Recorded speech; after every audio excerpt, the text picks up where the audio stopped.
All right, welcome back. Sorry for the delay, but we are just about ready to open up with the second match here. Freeland versus Pickford in this group 3.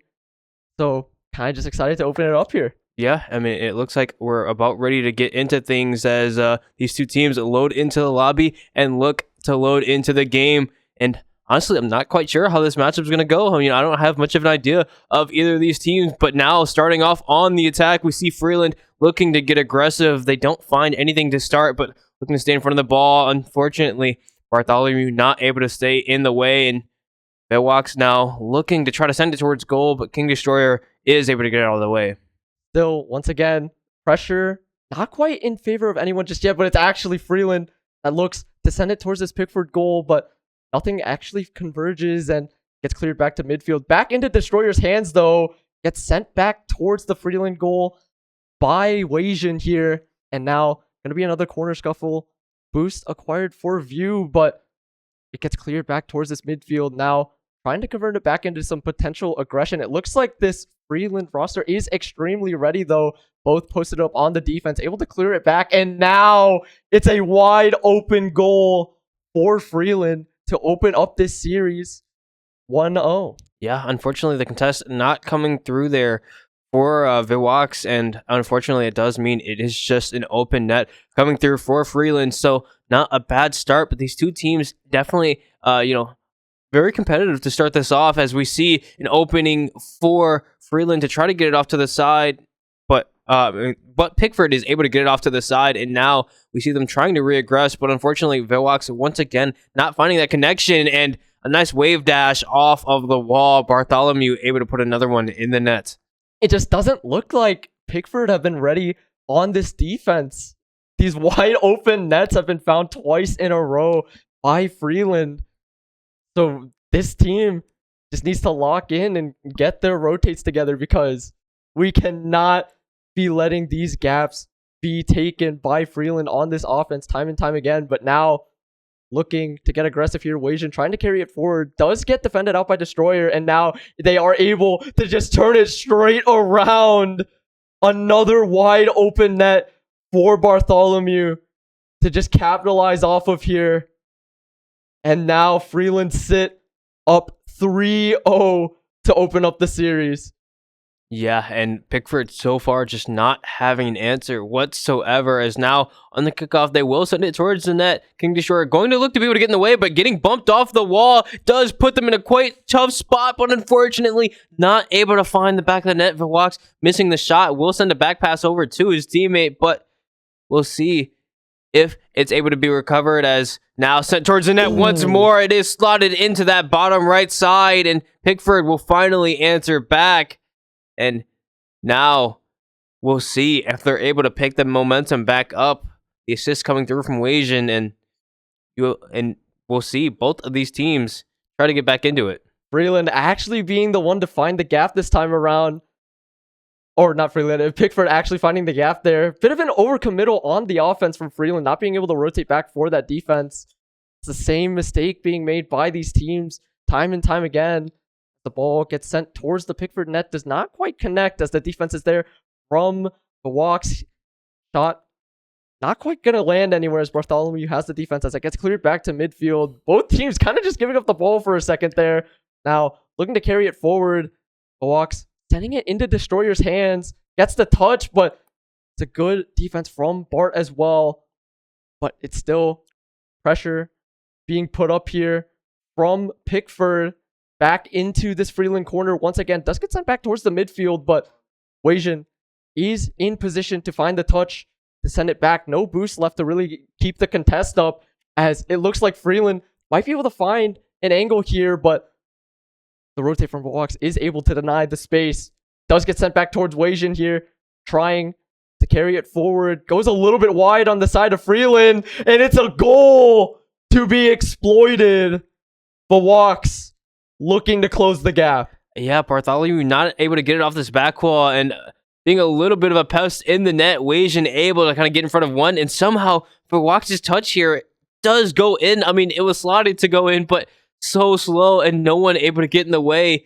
Somehow rolls in, but now only down by one. Pickford looking to recover. Will they be able to find that tying goal is what matters here as it gets past Wajan, but the instant contest coming through from Vawaks, able to send it off this back wall, but the contest is found from Bartholomew, and King Destroyer finding a demo on this backside does mean that there is a bit of an opening, but Wajan Sensation able to get in front of it once again, sent in front of the net and looking to get a follow-up. The fake comes through, but King Destroyer is still able to get in the way, and another demo coming through from Bartholomew, now looking to get under it. The flip reset, not going to be found as the contest is found from Vawaks, and now an open net does rain through, and the tying goal is found, and this first game of this matchup starting out incredibly intense. Whoa, what a competitive matchup we have on our hands here. Freeland and Pickford going neck and neck on this game one. 3.5 minutes gone, but the score is even at this 3-3.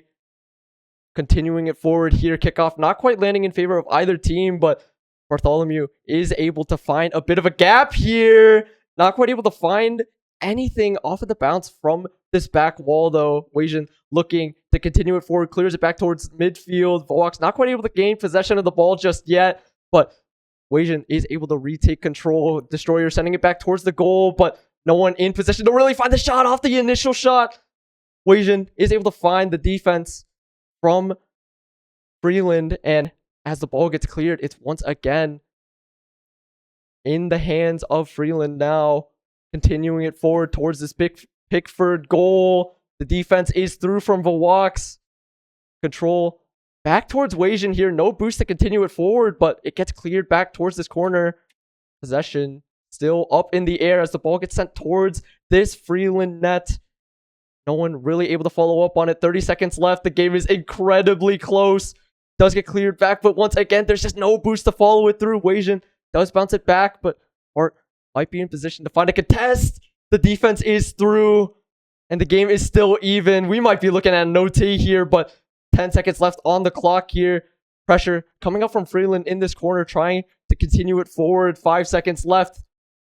As the ball remains in this midfield, it doesn't quite look like we're going to be finding another goal here. Still in play, though. Still in play, but no one really in position to carry it through, and we're looking at an OT. Yeah, I mean, starting things out in OT, the momentum definitely in Pickford's favor as they have found the last 3 goals in a row, and 2 whiffs on the back line does mean a shot coming through. King Destroyer able to get in the way. They'll clear it out towards the corner of that net and bouncing towards the midfield. Vawaks having another opportunity, but it doesn't go through. Now King Destroyer looking for the air dribble off the side of the wall, but is able to send it through. No real shot is able to follow, though, as now Vawaks taking possession, getting hit off that sidewall, but I don't think the hit is great as it's sent back towards the net of Pickford once more. Bartholomew able to turn on it, and this touch from Vawaks, unfortunately, just giving the open net over to Bartholomew as, you know, I think Wajan expecting his teammate to have a little bit more possession of the ball there, and unfortunately, it results in the doom of Pickford here in game one as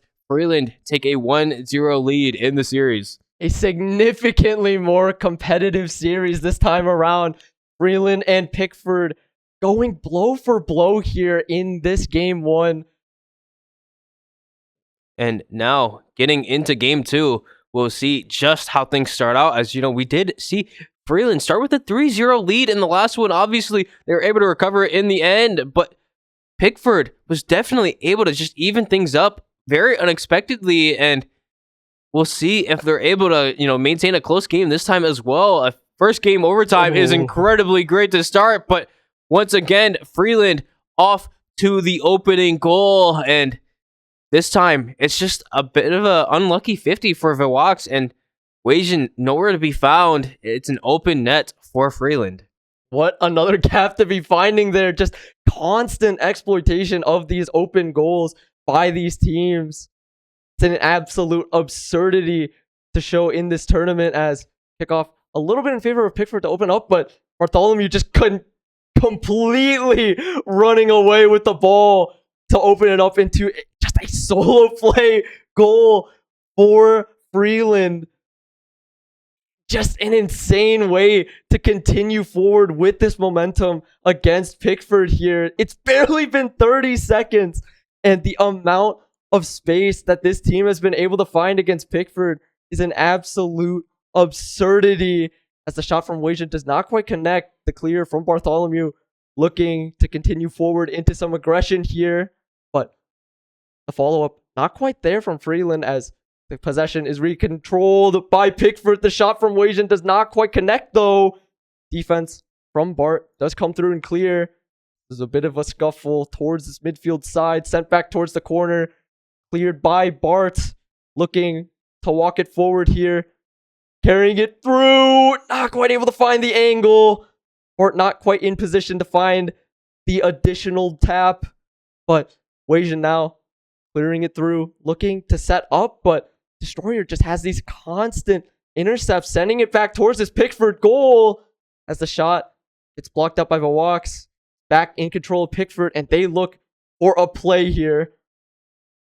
Yeah, unfortunately, it doesn't look like it'll go their way, though, as Vawaks now looking to contest it back on the goal line, but bumped out of the way, and a tap coming through from King Destroyer means that a 3-0 lead will happen for Freeland once more here in Game 2, and I mean, I think Pickford have had some good opportunities on this attacking side, but unfortunately just kind of getting snuffed out and left in bad positions.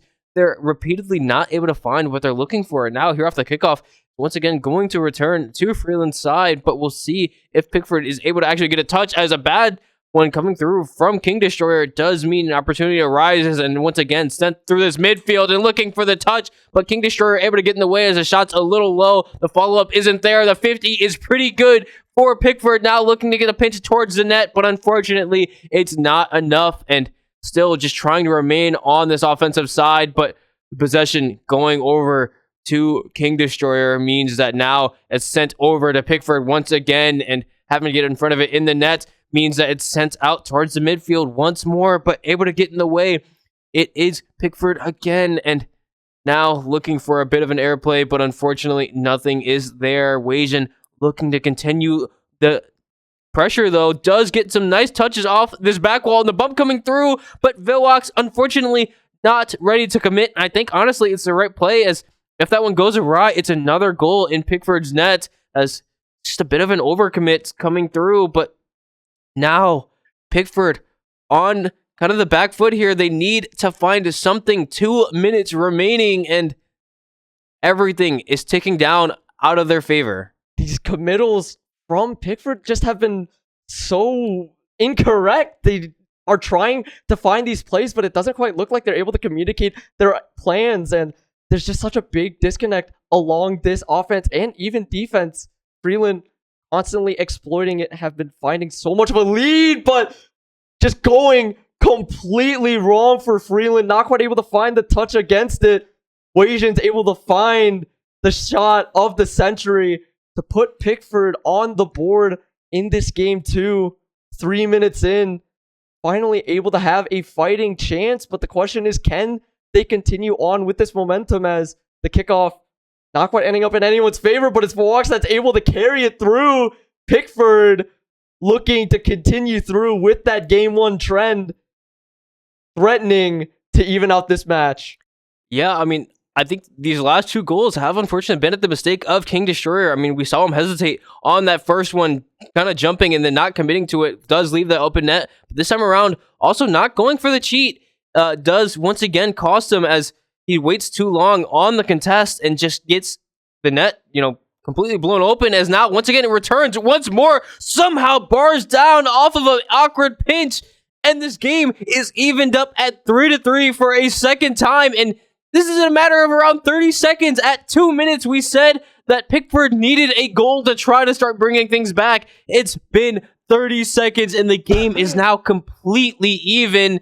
And off of the cheat, it looks like Pickford should have possession again, but the contest coming through from King Destroyer does unfortunately catch Pickford off guard, but now looking to return the possession once more as they sent over to the midfield. A nice pass coming through, but Weijin can't find the finish over Bartholomew, but Vawaks looking for the shot. It's once again found by Bartholomew, and 3-3. This one remaining intense. King Destroyer opting to back off the ball as he doesn't have the boost to keep up with it, but it may result in their doom. Bartholomew able to get the touch off of Vawaks, now recovered once more. Pickford looking to stay with the ball as the bump comes through. It's sent over to his teammate, but Weijin unfortunately having to go up off of the bounce, getting a jump, but has to stay in front of it, and he's able to do so, but the 50 is not in their favor. Vitwalk's able to find the save, though, to keep it out. Once again, bouncing to this midfield, but King Destroyer taking so long on the contest means that Weijin has the next touch, and Vitwalk's looking to follow it. So much going back and forth, but nothing is being found. No real opportunities on the net.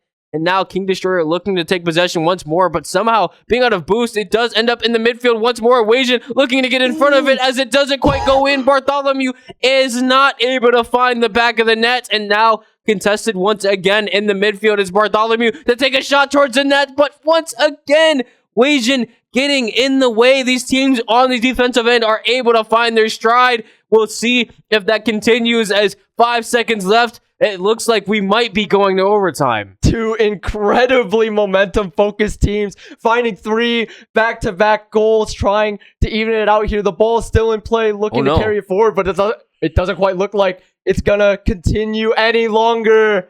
6 total goals to walk into this overtime. Who will find the 7th to take game 2 as the kickoff ends up in favor of Pickford a little bit, looking to keep up the pressure here.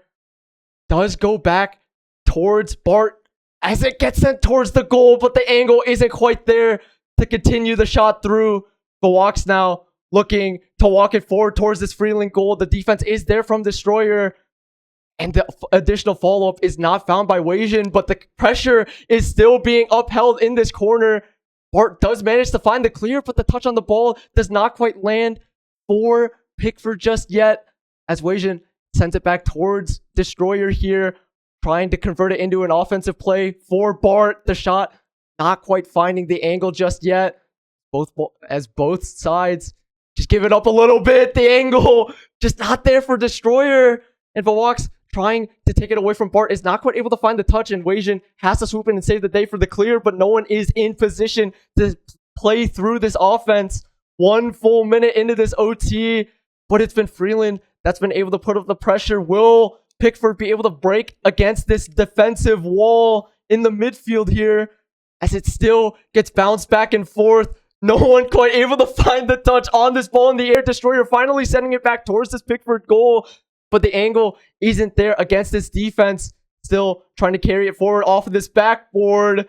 Not there though from Destroyer. The defense is opted for instead. Vitwalk's now looking to carry it through, but sent back. Destroyer trying to carry it towards through this corner. Weijin not quite in position to find the defense, but it's Vitwalk's to save the day, trying to turn it back over into an offensive play. Weijin slips it past the entirety of Freeland and takes the goal to find the win in game 2. This one, another incredibly close game, and it's just the complete opposite result from the last one. Now a 1-1 series. These two teams somehow ending up in the same position when we reach overtime, and just absolute insanity coming through. I mean, I think,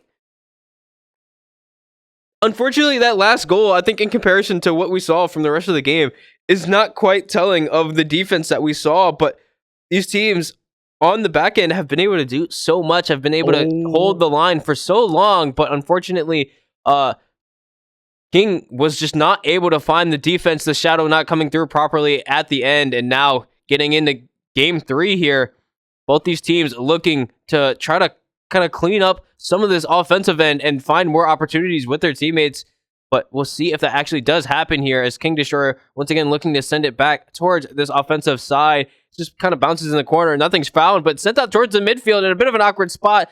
Weijin is able to find the next touch, though, as Bartholomew takes a bit of a weak shot towards net. And now Pickford looking to do something on this offense, but it's ending up in the hands of Freeland once more. Sent over, but there does not look like any real opportunity. Yeah, no, these teams just need to find a way to get their boots off the ground, really. A full minute in, and compared to the last games, there hasn't been a whole lot of action to open it up yet. Couple shots made, but the defense reigns through. Both teams kind of actually sticking towards a plan here. I think the main reason that either side finds these goals is when the other overcommits to a play on the offense. We saw in that last OT, no one quite able to rotate back over in time for Freeland. Pickford were able to find that offensive gap, but it's whether they can actually find the angle to break through this defensive sides is what will really set them forward in this game. Full minute and a half through, and no side has real control of the ball. Trying to put up some pressure here, though. Wasian looking to carry it forward. Does not continue through on the air dribble, though. Vox is able to regain control from Destroyer, but not in position to help out. Wasian forced to rotate back. And now in this corner, looking to clear it through. Sends it towards this midfield, but Destroyer has the touch and looking to walk it forward. Does get the bump away. Vox keeps up the defense for Pickford here as it gets sent back towards this back wall. The angle for the shot, not quite there, but it's just this constant cycle of clearing that neither offense can break towards the beginning of this match.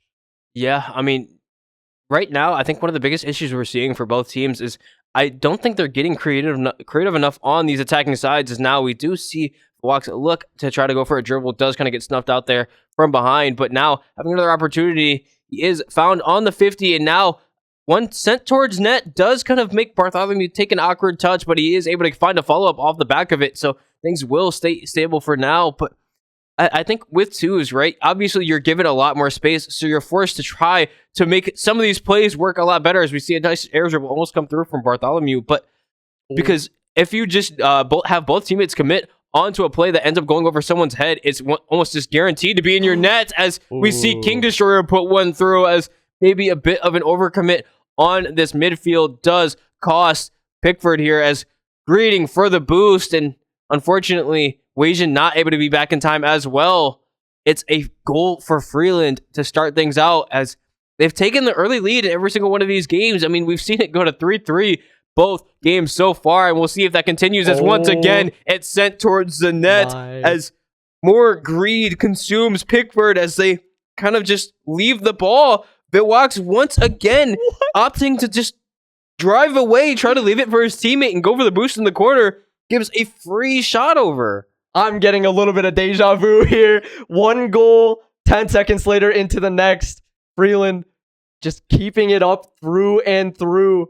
Kickoff not quite going in the favor of Pickford, but still Freeland keeping up this pressure in that constant trend of the momentum, but Wasian trying to break past it, looking to get offensive, but the clear coming out from Freeland does put it back in Vox's hands now, trying to set up a play, but no one's able to find the angle, and now it's another potential wide open net. Wasian is able to swoop in from that midfield to save the day.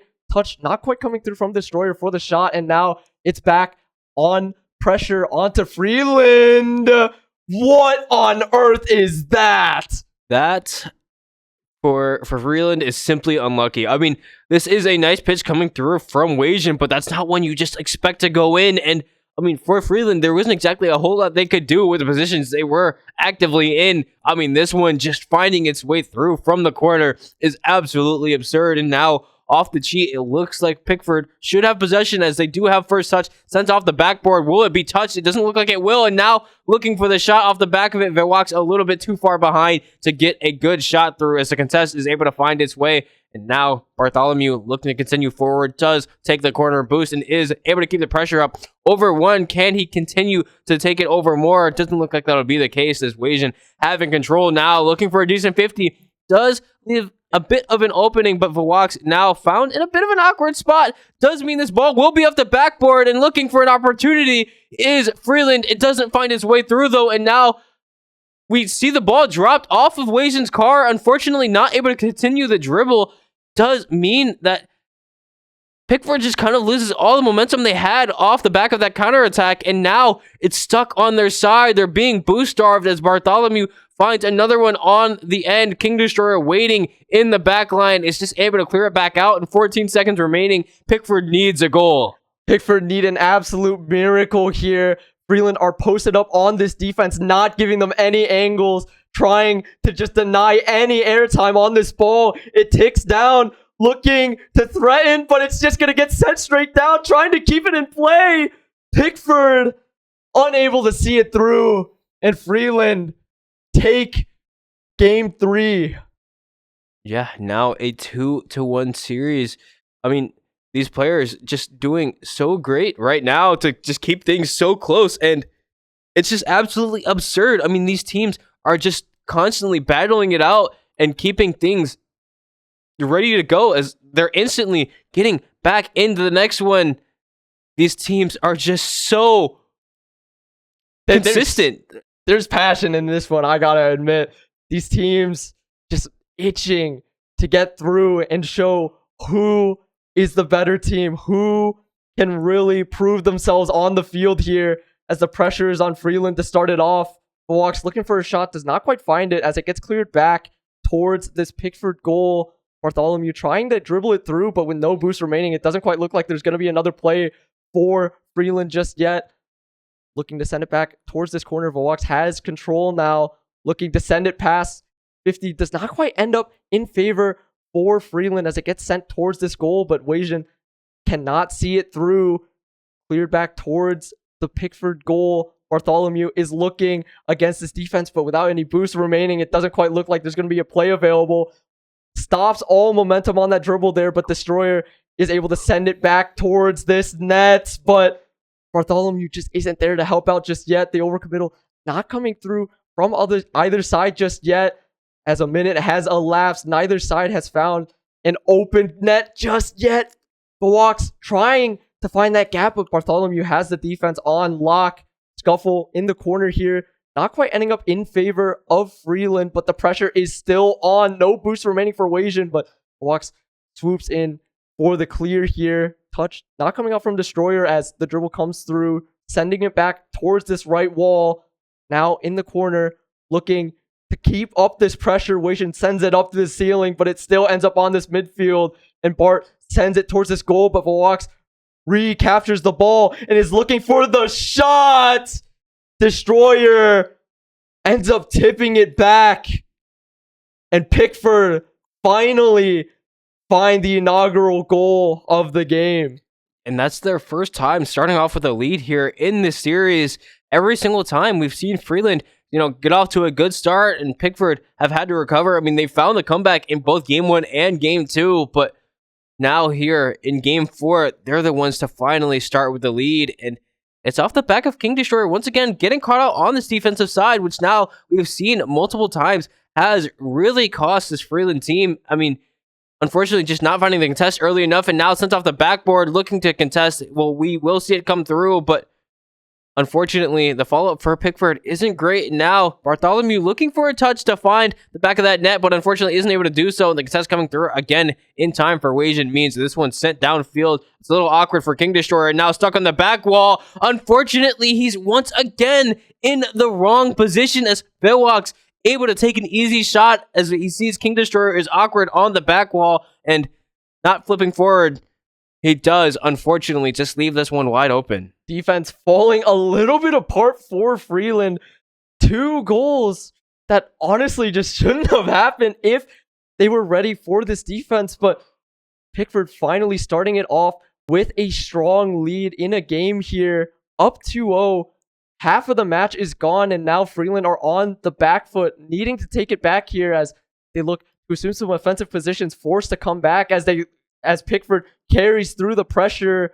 Defense is there, and Bart is looking to dribble it through, but the touch from Wajan does not connect.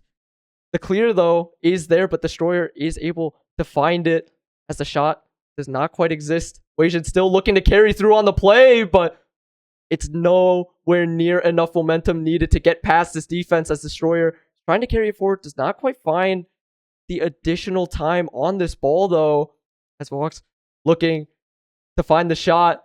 Bart swoops in to send it back, but there's just so much pressure coming through from Pickford, and it's another gap in the defense from Freeland that Wajan is able to just walk past. Pickford up 3-0. Once again, Wajan this time able to get an early contest over Bartholomew, and King Destroyer ending up in a bit of an awkward spot on the defensive line does once again result in another goal for Pickford. So now Freeland, the ones having to come back from the 3-0 lead, will they be able to do it? I mean, we haven't seen them have a whole lot of a whole lot of success in the later halves of these games, unlike Pickford. So now it's on them to be able to try to bring things back, but looking to send things over to the midfield. Vox not having a whole lot of boost and getting contested early by King Destroyer leaves Pickford in a bit of an awkward spot, but there is no goal opportunities. Bartholomew looking for one off the ceiling, can't quite find the connection. And now 1 minute remaining as it's sent bound to this offensive side once more. Vox looking to take a shot, and it will find its way through. As once again, this time King Destroyer not finding the original touch, and Bartholomew not quite finding the greatest follow-up, as he will get a tap on it, but unfortunately it's into the crossbar and into the net. Pickford up 4-0 in game 4. You could just see the disaster waiting to ensue with that wide open net from Freeland. These rotates for the defense just haven't been coming through for Freeland this game, and Pickford have been capitalizing very, very strongly. Up 4-0, 30 seconds left. Freeland need an absolute miracle to see this one through to OT even. As the clock continues to tick down, the possession is ending up in Destroyer's hands, but these shots cannot ring through. Demo coming out as well. The time still getting lower and lower. It's a double demo, and the pressure is still being put on. The Walks finds another goal, up 5-0. Pickford are absolutely running away with this one. Absolutely. I mean, we see the double demo come through, and Vox then finding a nice touch off the back wall to get it past one and just find the tap in. It's Pickford with a 5-0 lead, which is just so crazy considering how close the rest of these games have been, and the fact that Pickford is the one down in the series, right? I mean, it's game 4, they're down 1-2, but they're winning a 5-0 game right now, and it looks like it'll end up finishing out that way as the ball connects on the ground, and we're going to a game 5 on the series. Game 5 in groups here. An incredibly competitive series in this Group 3 bracket. What an insanity of a game 4 from Pickford here. The amount of 13 shots from the Walks, bro. They've been able to find so much pressure on this offense from Freeland.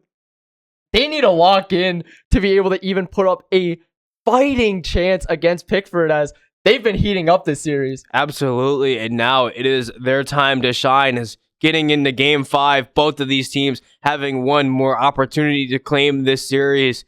We'll see who is able to come out on top.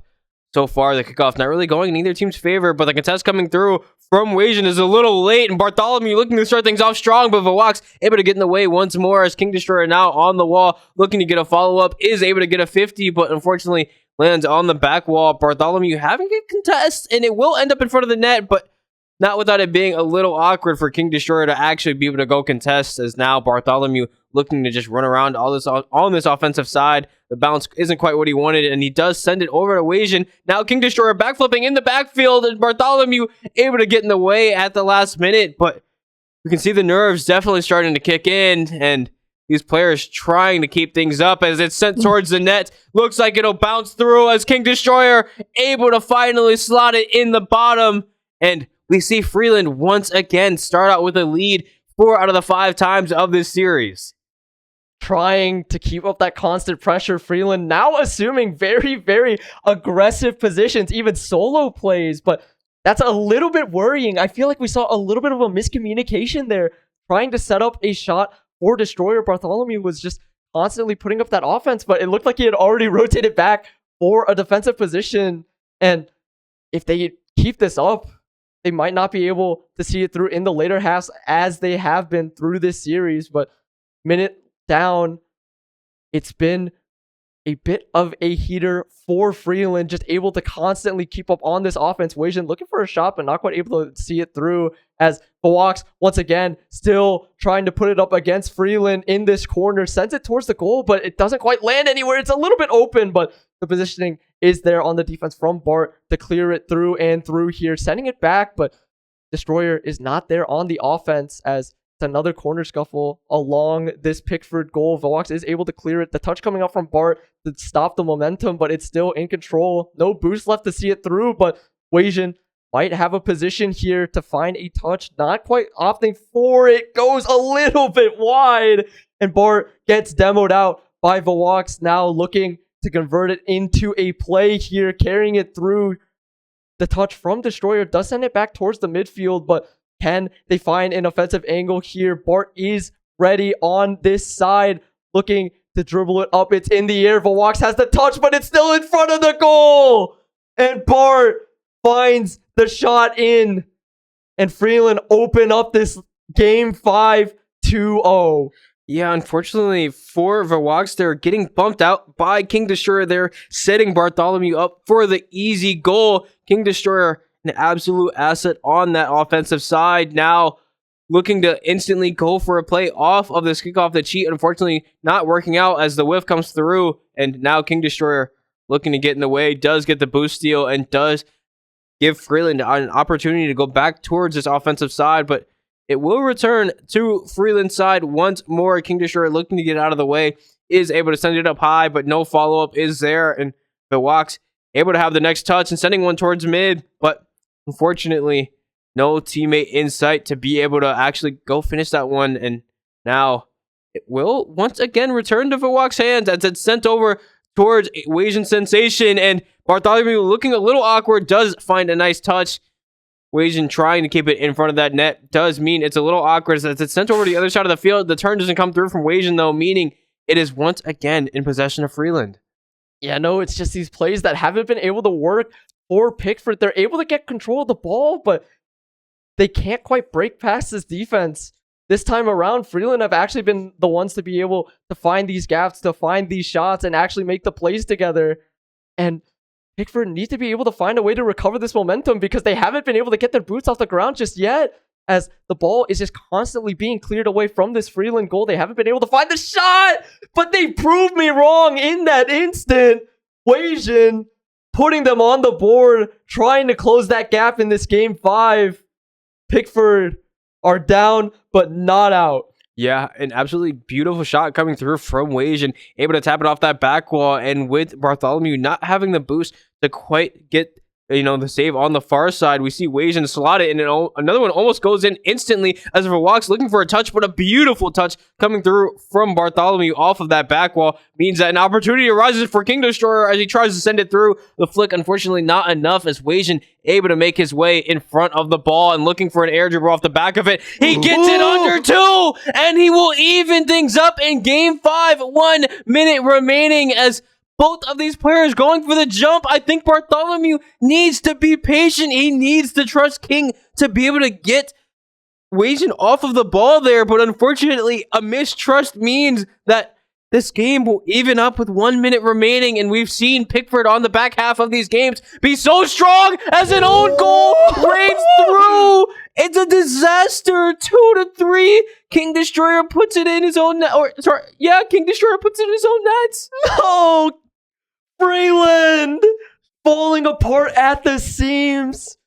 Not quite able to recover from these 2 goals. Pickford are looking to completely ruin the hopes of Freeland of taking this game 5, but the ball gets sent back towards the net. It's not quite as open as they wanted it. As a minute's left on the clock, Freeland need to be able to find one more goal to take it to OT, but the pressure up now, trying to keep it away in this corner. All they have to do is stall, but the goal's a little bit open. Vox, though, swoops in for the defense. Clock still ticking down, elapsing in favor of Pickford as the pressure is up for them against Freeland. 30 seconds left on the clock. It's still stuck in this midfield. Wasian in position for the touch to send it back towards this goal, looking to uphold this pressure. Destroyer is able to find a bit of a touch for the clear, but the clock is still so low. Vox sending it back towards this Freeland goal. Possession now in hands of Bart, but it keeps getting sent back. And with the tides of this match, 5 seconds left, it looks like Pickford is looking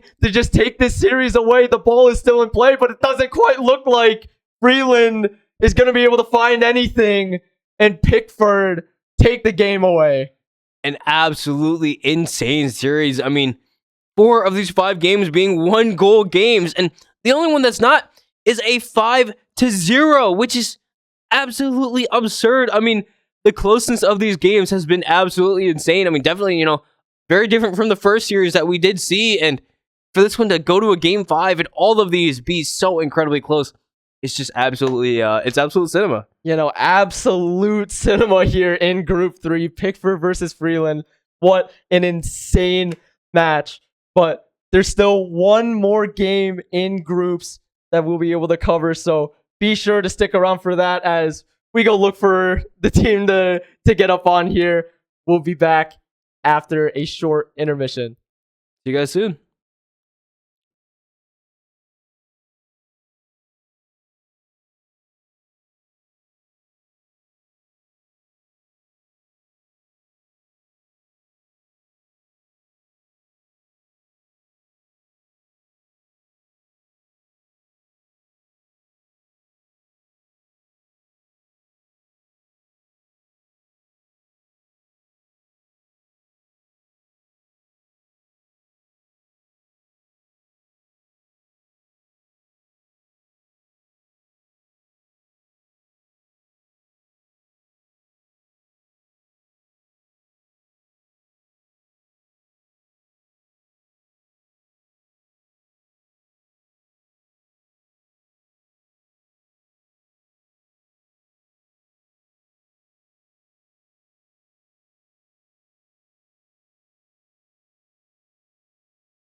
get it anyway.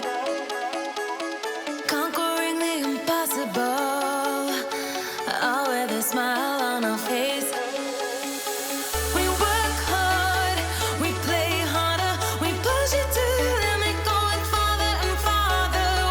We work hard, we play harder, we push it to the limit, going farther and farther.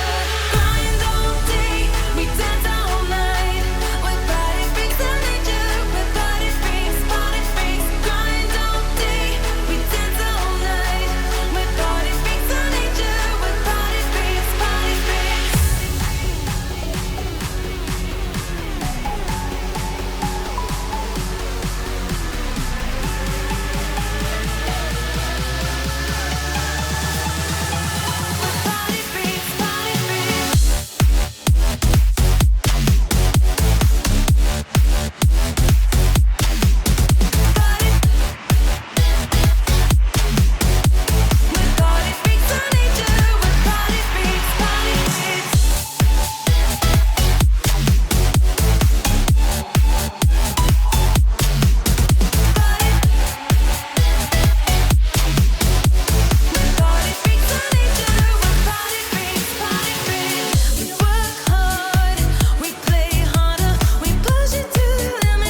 You have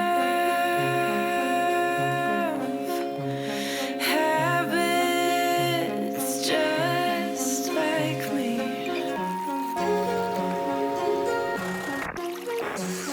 Talk too much with strangers.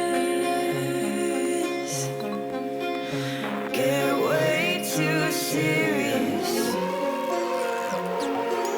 around family.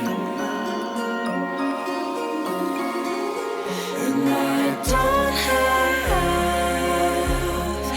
any wishes, but when I kiss you,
have a billion reasons to keep you.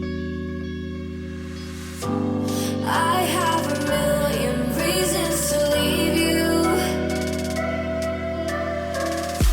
but I have a billion reasons to keep you.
too long.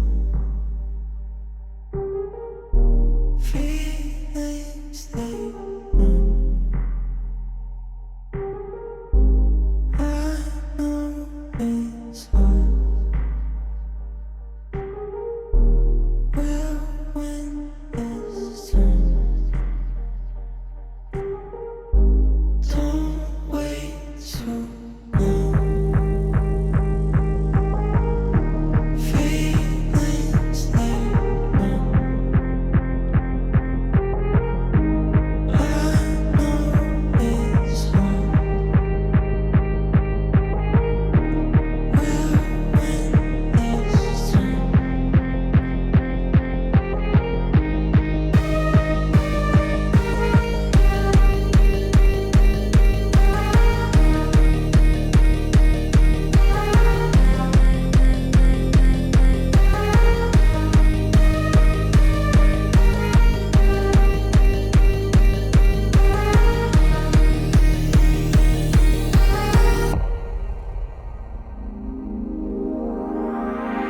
I need you by my side.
You wanna know my feelings every time I look in your eyes. Baby, I can feel your energy, it's making me realize everything we've been through makes us strong enough. You and I, you and I. Everything we've been through makes us strong enough. You and I, you and I.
It's making me realize everything we've been through makes us strong enough. You and I, you and I.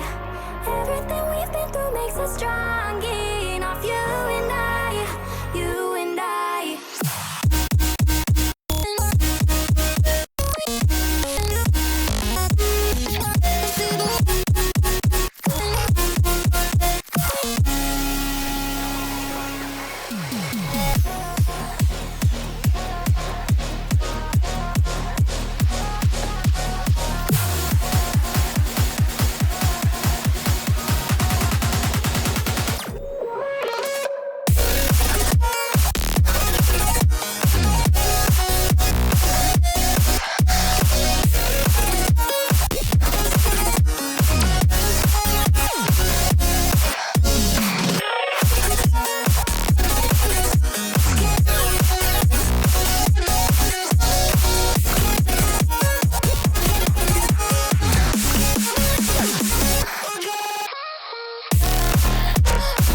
Don't tell me that love is a game, baby. I don't wanna play the same old fucking games. Don't tell me that you're gonna change, 'cause I know that's what they always say.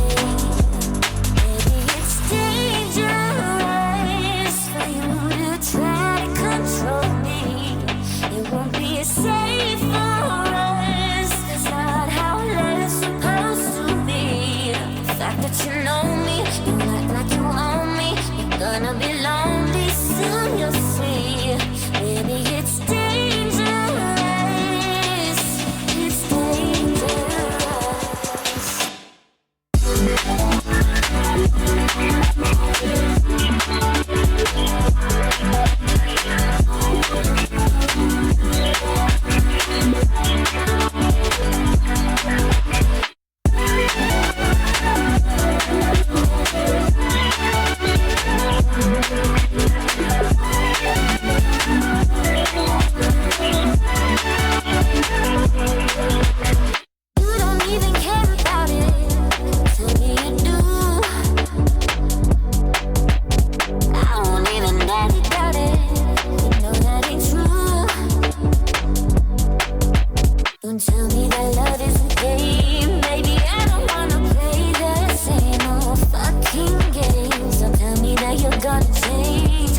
Stars were dancing in their line, paths that we could never run. Oh, they were dancing way up high. Stars were dancing in their line, future we will never run. Dirt on our feet was bone dry, it was bone dry.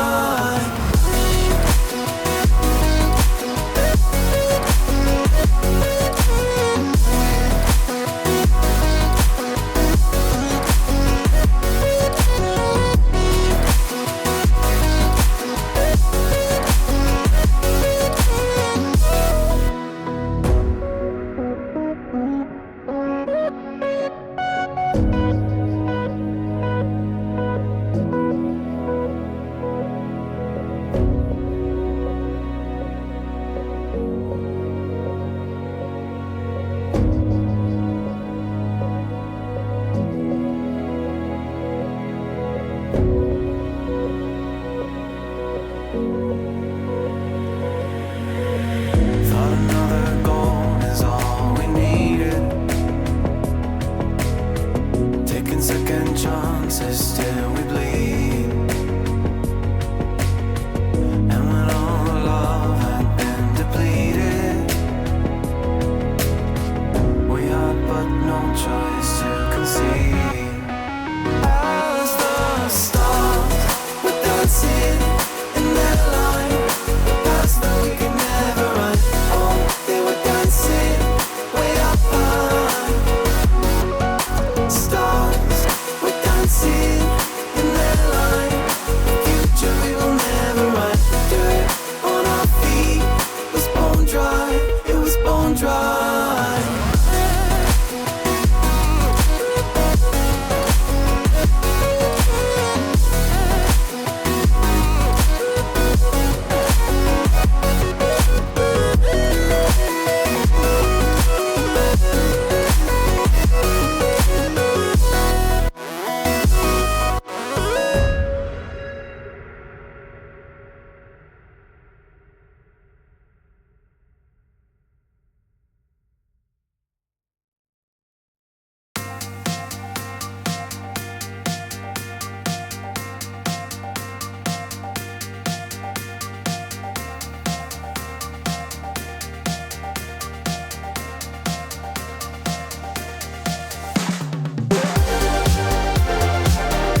I just can't be alone tonight.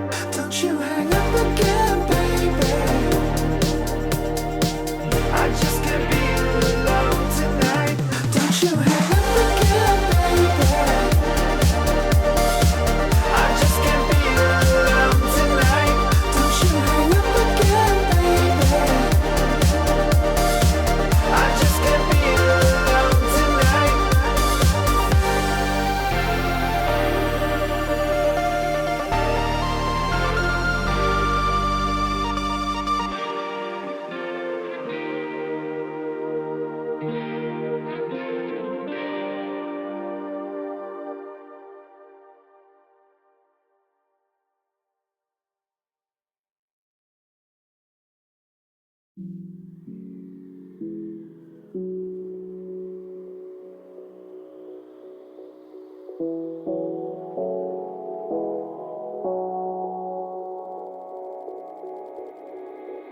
Can you feel it?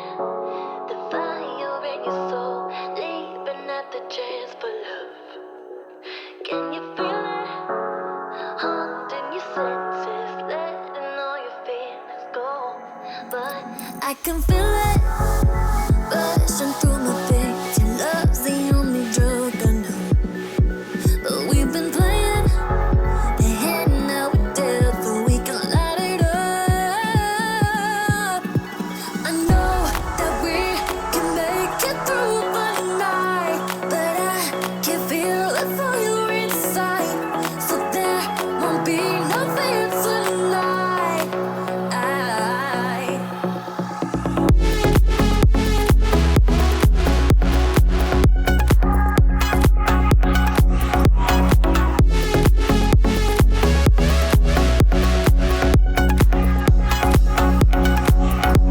We crossed the line, and now it's clear to see the light behind the suffering. Believe we'll finally be free.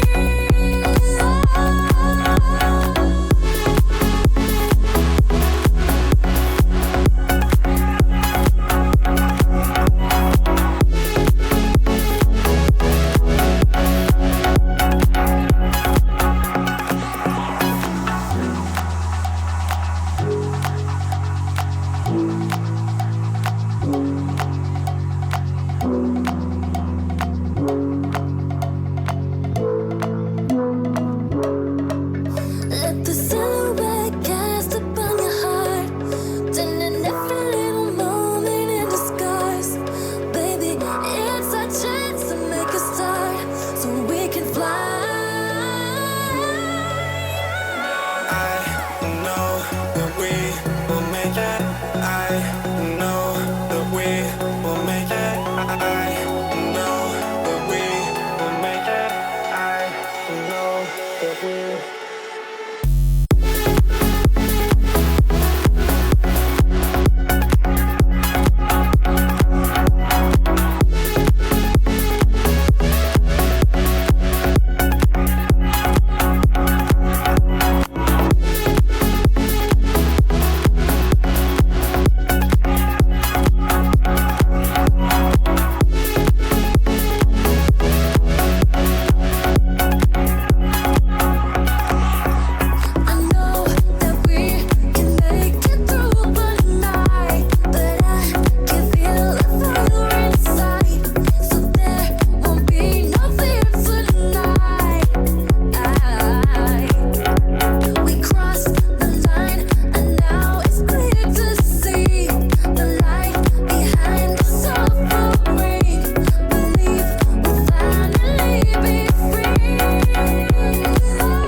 Fly.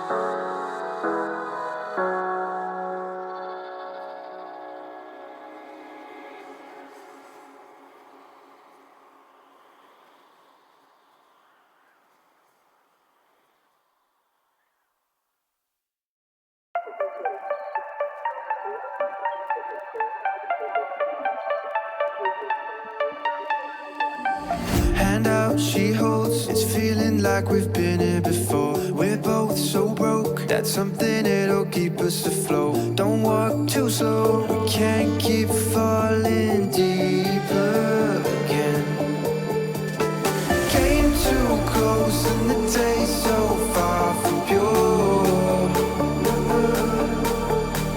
A rush of blood, but we search for so much more. We've all been here before.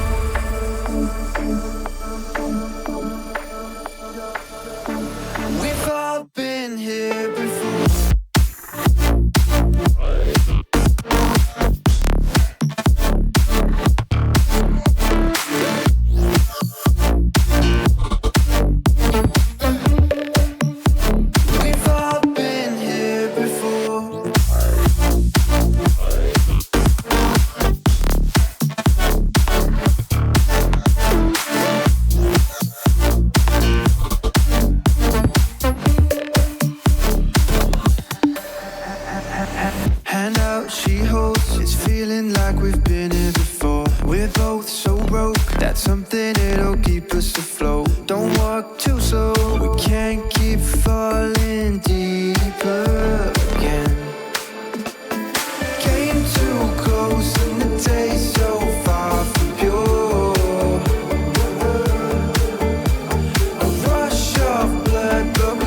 just dropping down. We step aside. I'll run away with you to see some light. When ashes dropping down, we step aside.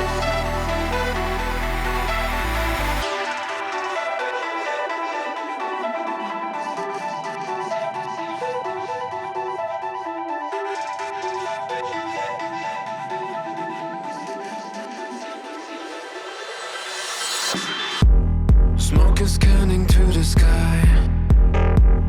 You can't believe your senses. You think you've seen it all until you open your eyes. I never wanna be alone. This place is cursed. I want you to never leave my side. I run away with you to see some light. When ashes dropping down, we step aside. We dream of feeling something. I want you. I know we both escape to lose the ground.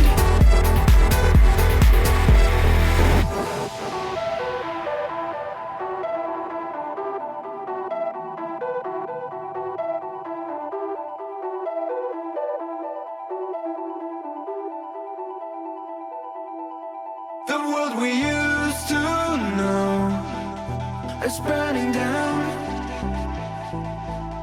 We're always strong enough to build our own.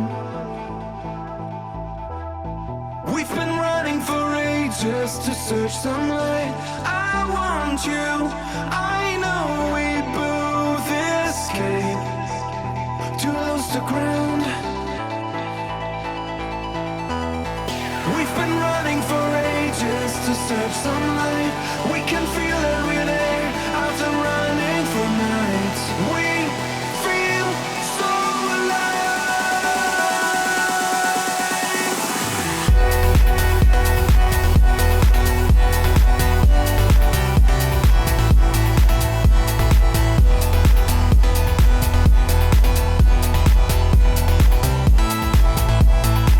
I run away with you to see some light. When ashes dropping down, we step aside. I run away with you to see some light. When ashes dropping down, to build our own.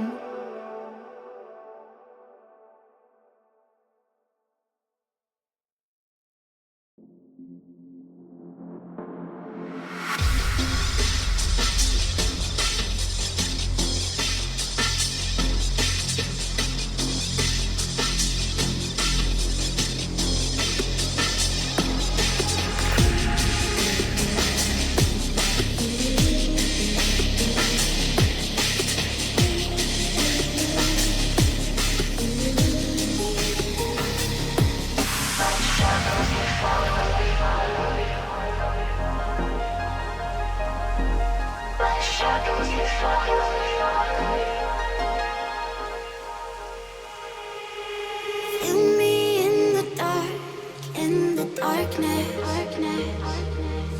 My shadows, they follow you like an accomplice. Lost all of your dreams, the night is heartless. My shadows, they follow you. My shadows, they follow you in the darkness.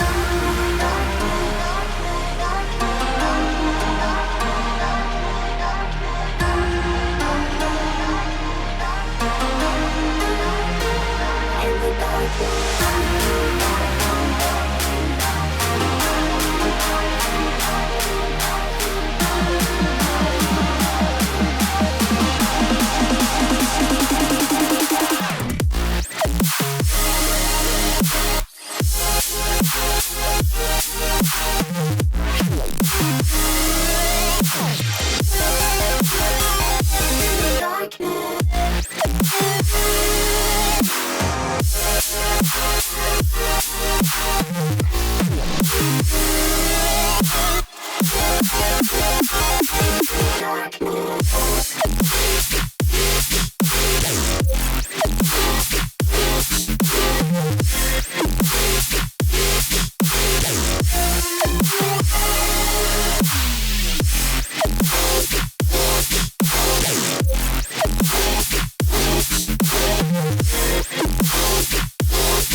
Lost all of your dreams, the night is hard there.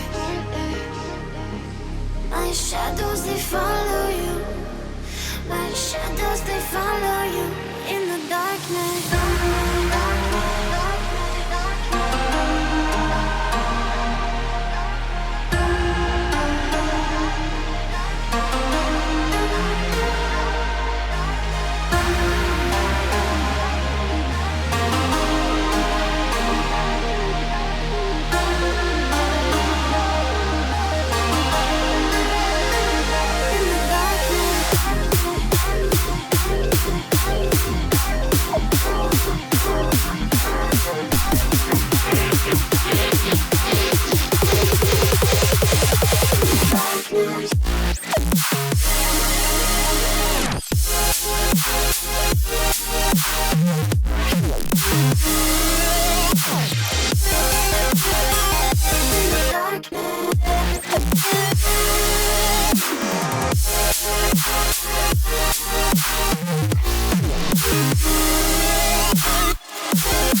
When it's coming at you like monsters in the night, and you feel the danger that makes you wanna hide.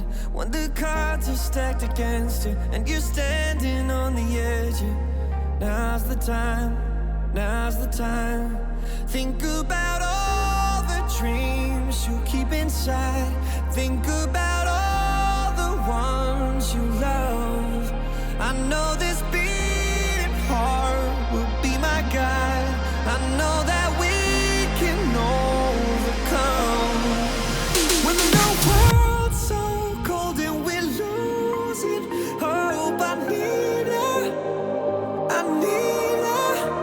When the darkness comes and we're overrun, yeah, I need her. That's when we need each other.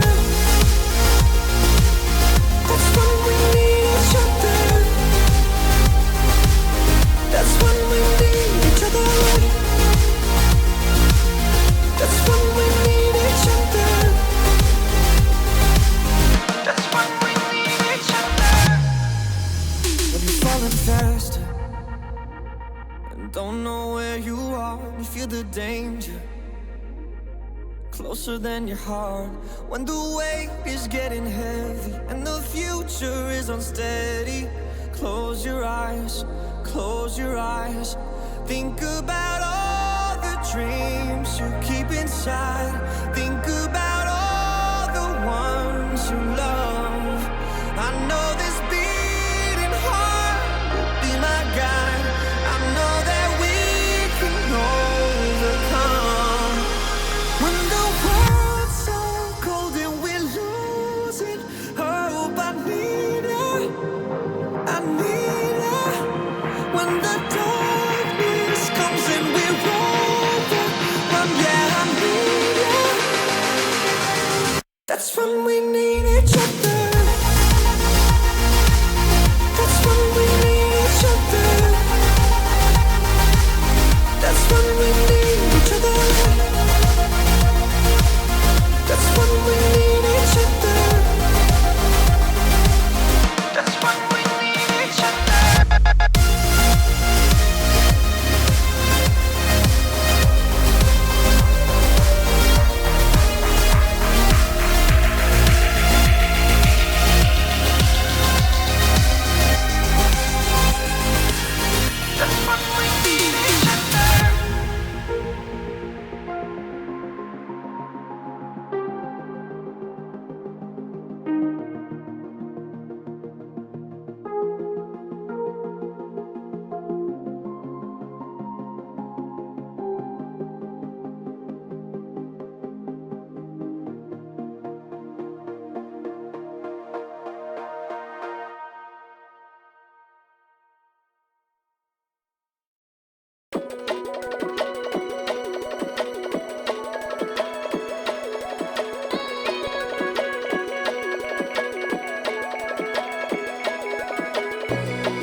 Turning the light, we're gonna light it up, light it up, oh, light it up.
we chasing the feeling of almost love? You don't get me high enough, no, no, get me high enough. Though I try to remember the way it was.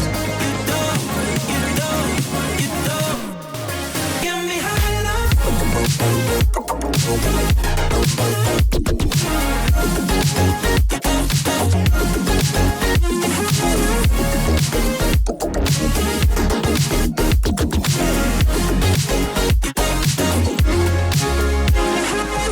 A vision of the way the story ends. We're self-destructing just to feel something again. Ooh, forever numb, 'cause neither of us can admit. That's not the life. Are we chasing the feeling of almost love? You don't get me high enough, no, no, get me high enough. Though I try to remember the way it was. You don't get me high enough, no, no, get me high enough. What I want is nothing but a dream. What you want is who I used to be. Though I try to remember the way it was. You don't get me high enough.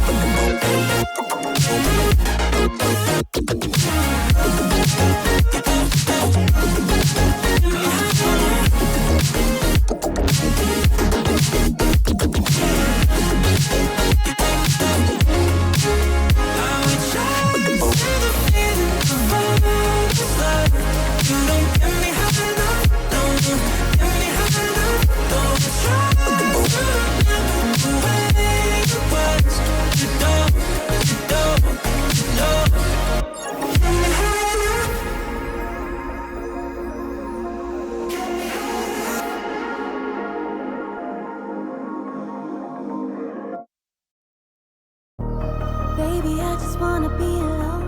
I don't need your company, stop blowing up my phone. You don't get the things that I've been through, and I don't have the time to lay it all in front of you. And you think that you wanna save me. You don't know it, baby, why you do this? I got this under control. You think you do, but you really don't know that I don't need a savior. You can't be my savior. I'll save myself. I'll save myself. No, I don't need a savior. You can't be my savior. I'll save myself. I'll save myself.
None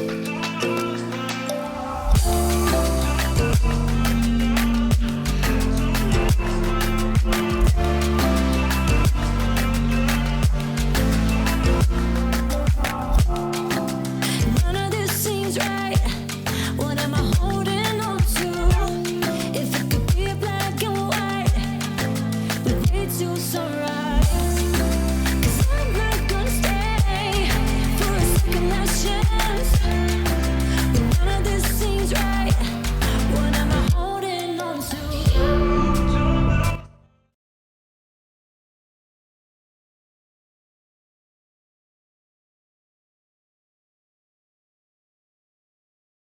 Hello, everybody.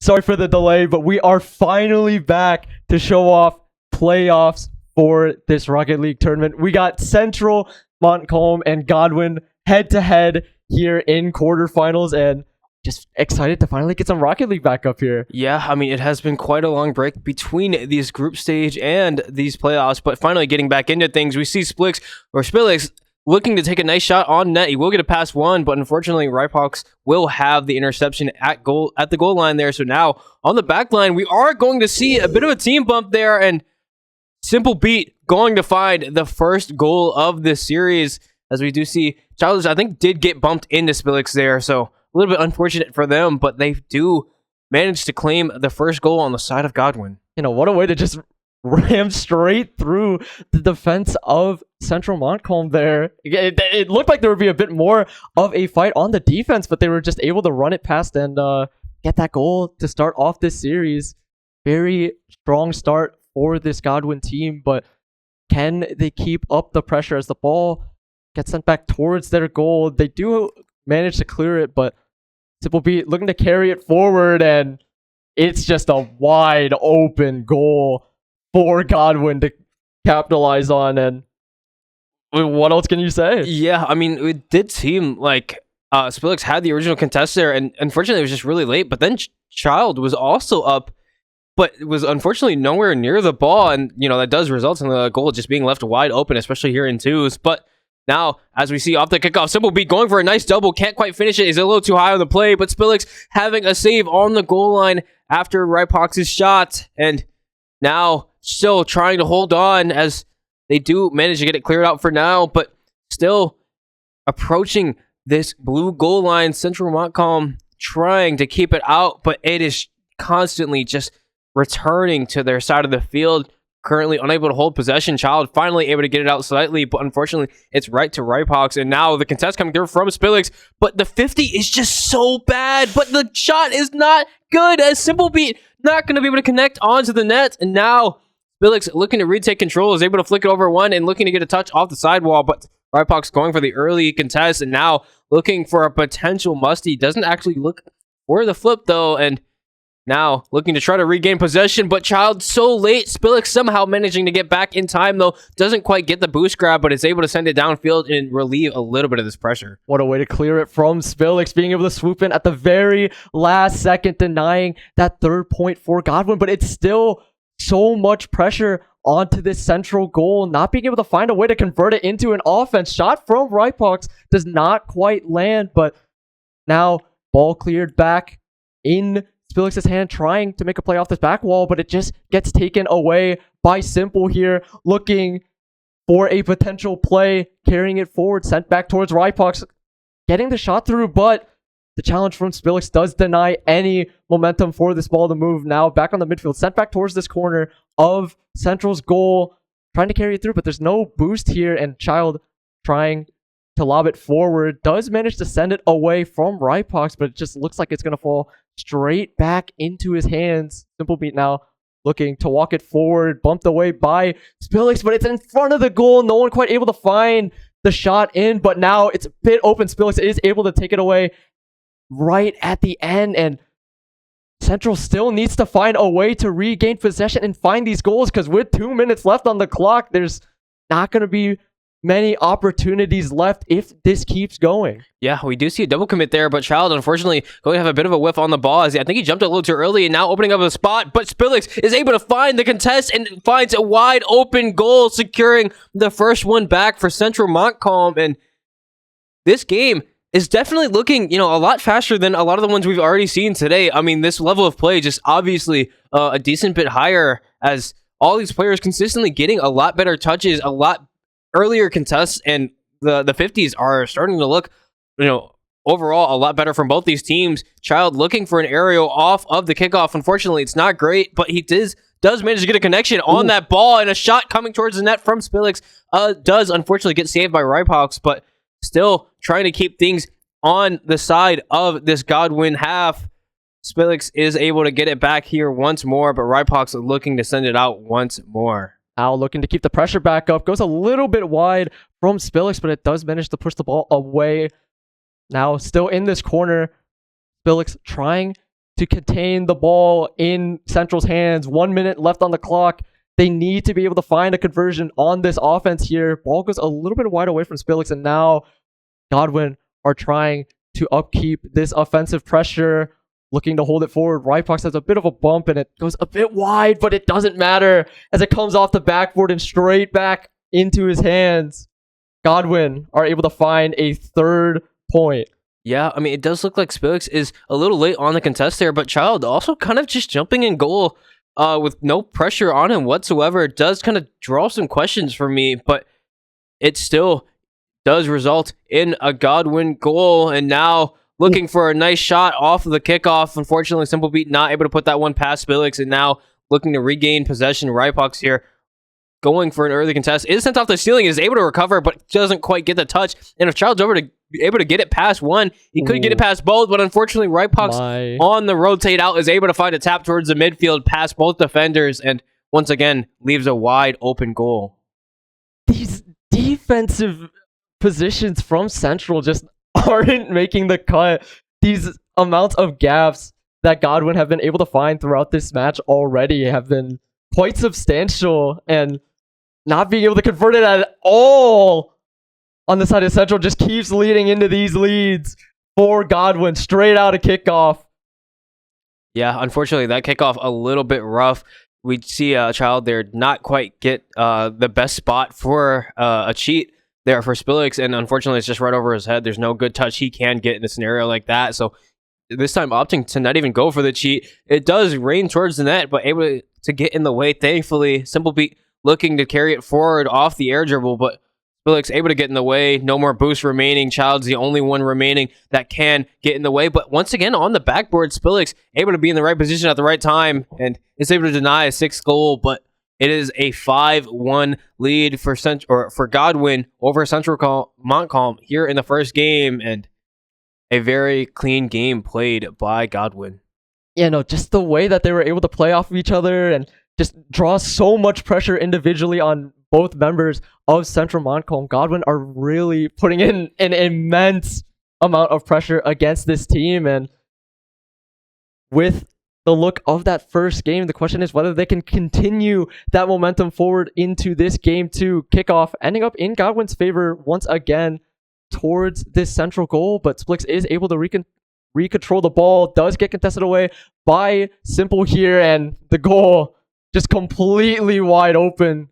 Child not there to really find any defense, and that just ends up being a completely wide open goal for Godwin. Yeah, I mean, it looked like Child got bumped and then had a really rough recovery, but then even after that chose not to return towards the net, does end up going for the boost on the side. Now the cheat, unfortunately, not going in favor of Central Montcalm either, and being left in a pretty rough spot. It is off the backboard. Thankfully, Spillix able to get in the way of Child, having another contest as well as they look to send it back out towards the midfield. Child crosses it, should be able to have the first touch off of the corner, sending it towards the net, but unfortunately, there's no real play as it's able to be cleared out. Spillix looking for something afterwards, but unfortunately cannot have the second touch, and now it's forced on Child to get back in time. Goes for the boost instead, and Spillix forced to jump in front of it. Now, no boost in his own tank as he tries to get a good contest on it. Ripox now having possession and potentially looking for a pinch as he does send it. It hits the ceiling, and that one might be in, but Spillix thankfully able to be there. The Cucks are not quite going as fast as Godwin had hoped, but now still on the back line, Central Montcalm are going to have to get it out. Godwin are going for some insanely flashy shots right now, and that's not a amazing look considering how much Spillix has been trying to just swoop in and get this defense because they haven't been able to convert it into offense at all. Child is able to find a demo, but it doesn't quite look like there's going to be an angle open. I lied. Child swooping in to bump the ball into the goal. On the board now in game 2, they are evened out 1-1. Yeah, I mean, I think the play didn't look great at first. I mean, Child trying to get a nice flick and go for the demo, but, the ball didn't exactly open up towards that midfield. But Simpleby on the sidewall, unfortunately just taking way too long in the contest, gets instantly pressured by Spillix there and gets the ball, straight in front of the net. And with the demo respawn, kind of having the other one in that animation, it was a free goal for Central Montcalm. And now we'll see if they're able to continue to get plays like that going as Ripox looking for the air dribble isn't able to find the flip reset at the end of it. And now it's sent back out to this midfield. Child looking to send it over, but unfortunately just kind of sends it right to these Godwin defenders. And now Spillix forced to get a touch off to the side. Now having possession is in a pretty good spot, but I think he hits it a little too far forward on accident. Now it's forced to Child to try to get it on the sidewall, but unfortunately a complete whiff. And now it's Spillix to fight for himself, is able to do so well as the early contest comes through once more. The demo following, it's up to Ripox now to try to get it out and able to do so successfully. Child now sending it off to the side, does do it a little slow, so Spillix forced to get another touch and sent out to the midfield once again. Child has a nice touch, but can he recover to get it towards this net? It doesn't look like it. This game evened up at 1-1, and neither team able to find an advantage. Ever since that last goal was taken, it doesn't quite look like anyone's found a clear-cut angle as they have in the past. Godwin just haven't been able to find the gaps in the past couple seconds, but they might prove me wrong soon. Looking to pass it towards that net for the pressure. Haven't been able to find the shot, but it's Child looking for it off the backboard. Not in position for it, though. And it gets cleared back by Simpleby. Now looking to convert it into some pressure, potentially walking forward. Spillix is able to clear it back, but there is no play to be followed up of. Now, ball in the corner, looking to hold it away from Child. Ripox does end up very high up in the sky. Not quite able to find the shot. Back to midfield we go. Spillix does get a touch, but it's back in Simple's hands now. Looking for the 50 here. Just a bump into nowhere, but it's a wide open goal for Ripox to just find for Godwin, and the lead is back in their hands. Yeah, I mean, once again, Godwin able to take advantage of just some of these bad touches coming from Central Montcalm here, and now it's on them to take this lead. I mean, at least try to tie things up here as it does end up on this Godwin side. They do take possession of it. Simpleby looking to get a nice touch as he's able to follow it, but unfortunately doesn't quite get under the ball enough. And now Child will send it off to the side. The bump looking to come through on to Spillix doesn't quite meet its target. As now Spillix looking to send it back towards the midfield, but fortunately it's right into the hands of Simpleby. There will be no follow up as Spillix has the touch off to the corner, and Child unfortunately going to whiff again as it's Spillix now forced to go for an early contest and keep on the ball as he's able to do so pretty well. Unfortunately, finding a backflip there, but Child having the early contest might be able to send it towards his backboard, but Ripox does unfortunately find the contest again, and Child is caught out on the rotate, doesn't find anything. Spillix clearing it to the corner, and unfortunately, Central Montcalm not able to find anything. 40 seconds left on the clock without any of these conversions from the midfield. It seems like they're always on the back foot here. Godwin have been able to find so many ways to keep up the pressure on this Central Montcalm goal, but it's always what I'm trying to say. When a team can't find these angles, they find the angles. It's been like this the entire time, but Central Montcalm, off the back of Spillix, are able to find the goal to even out this game too. And with 30 seconds remaining, it really can be anyone's game here. Yeah, I mean, both these teams currently giving it their all, and Spillix currently being able to put in so much effort on this offensive side and looking for another shot towards this net will be saved out by Ripox as he now looks for a counterattack. Might get the flip. Unfortunately, doesn't quite receive the reset there, and now sent back out towards the midfield. But an early contest means this one will be off the backboard, but no one there to follow up. Spillix forced to collect it on the side again. It's sent back towards Central Montcalm's half once more. It's going to rain in front of the net, but clear it out, and it looks like this timer will start to run down. Simpleby not quite having a great touch, and it'll be overtime here in game 2. First overtime of the series here. The match is getting slightly closer. You can feel these players kind of heating up. Spillix trying to keep up the work against this Godwin team. And with this angle here, doesn't quite make the Hail Mary, but it's cleared back towards this corner. Spillix does get the touch, but Ripox regaining control here, looking to keep it up, but they are not in positions to really set up the shot here. Never mind, trying to send it forward off the backboard, but Ripox isn't quite ready for it just yet. Child now trying to send it back, but Spillix nowhere to be seen here as the possession comes back towards this Godwin side. Spillix runs straight in, looking for the shot, but the angle isn't there. Now forced to come back. Godwin are now on the offense, trying to get this angle away, looking here, trying to come down from the top wall, but no one able to find it just yet. Child now trying to keep this away from Godwin, looking for the touch, but it's right in front of the goal. A bit of a scary situation there, but Godwin not quite able to find the shot, and we're looking a bit stagnant here. Yeah, I mean, neither of these teams able to find this opening as sent back towards the net. Unfortunately, Spillix not going to be able to get in front of this one once again. Ripox looking for a bit of a cycle there, doesn't quite find it, but Child on this offensive end does get a touch, does force an awkward one from Ripox as Spillix on the back line will be able to clean that one up pretty easily. And Child, once again, trying to get a touch, but it's Spillix to actually go early, and now left with the ball, no boost. Unfortunately, gets an early contest from, I believe it was Simple there once again, and now since off the corner, there is still no real goal. I mean, there's still no options coming through that look creative enough coming through from either of these teams to actually get past both of these defenders. Currently just sending it towards these corners and looking for a ground pinch. Somehow Simple Beat slots that one in, and there's no early contest. It's unfortunately just a free goal. I mean, Child is just in the middle of nowhere. It leaves Spillix on the back line just completely left out to dry.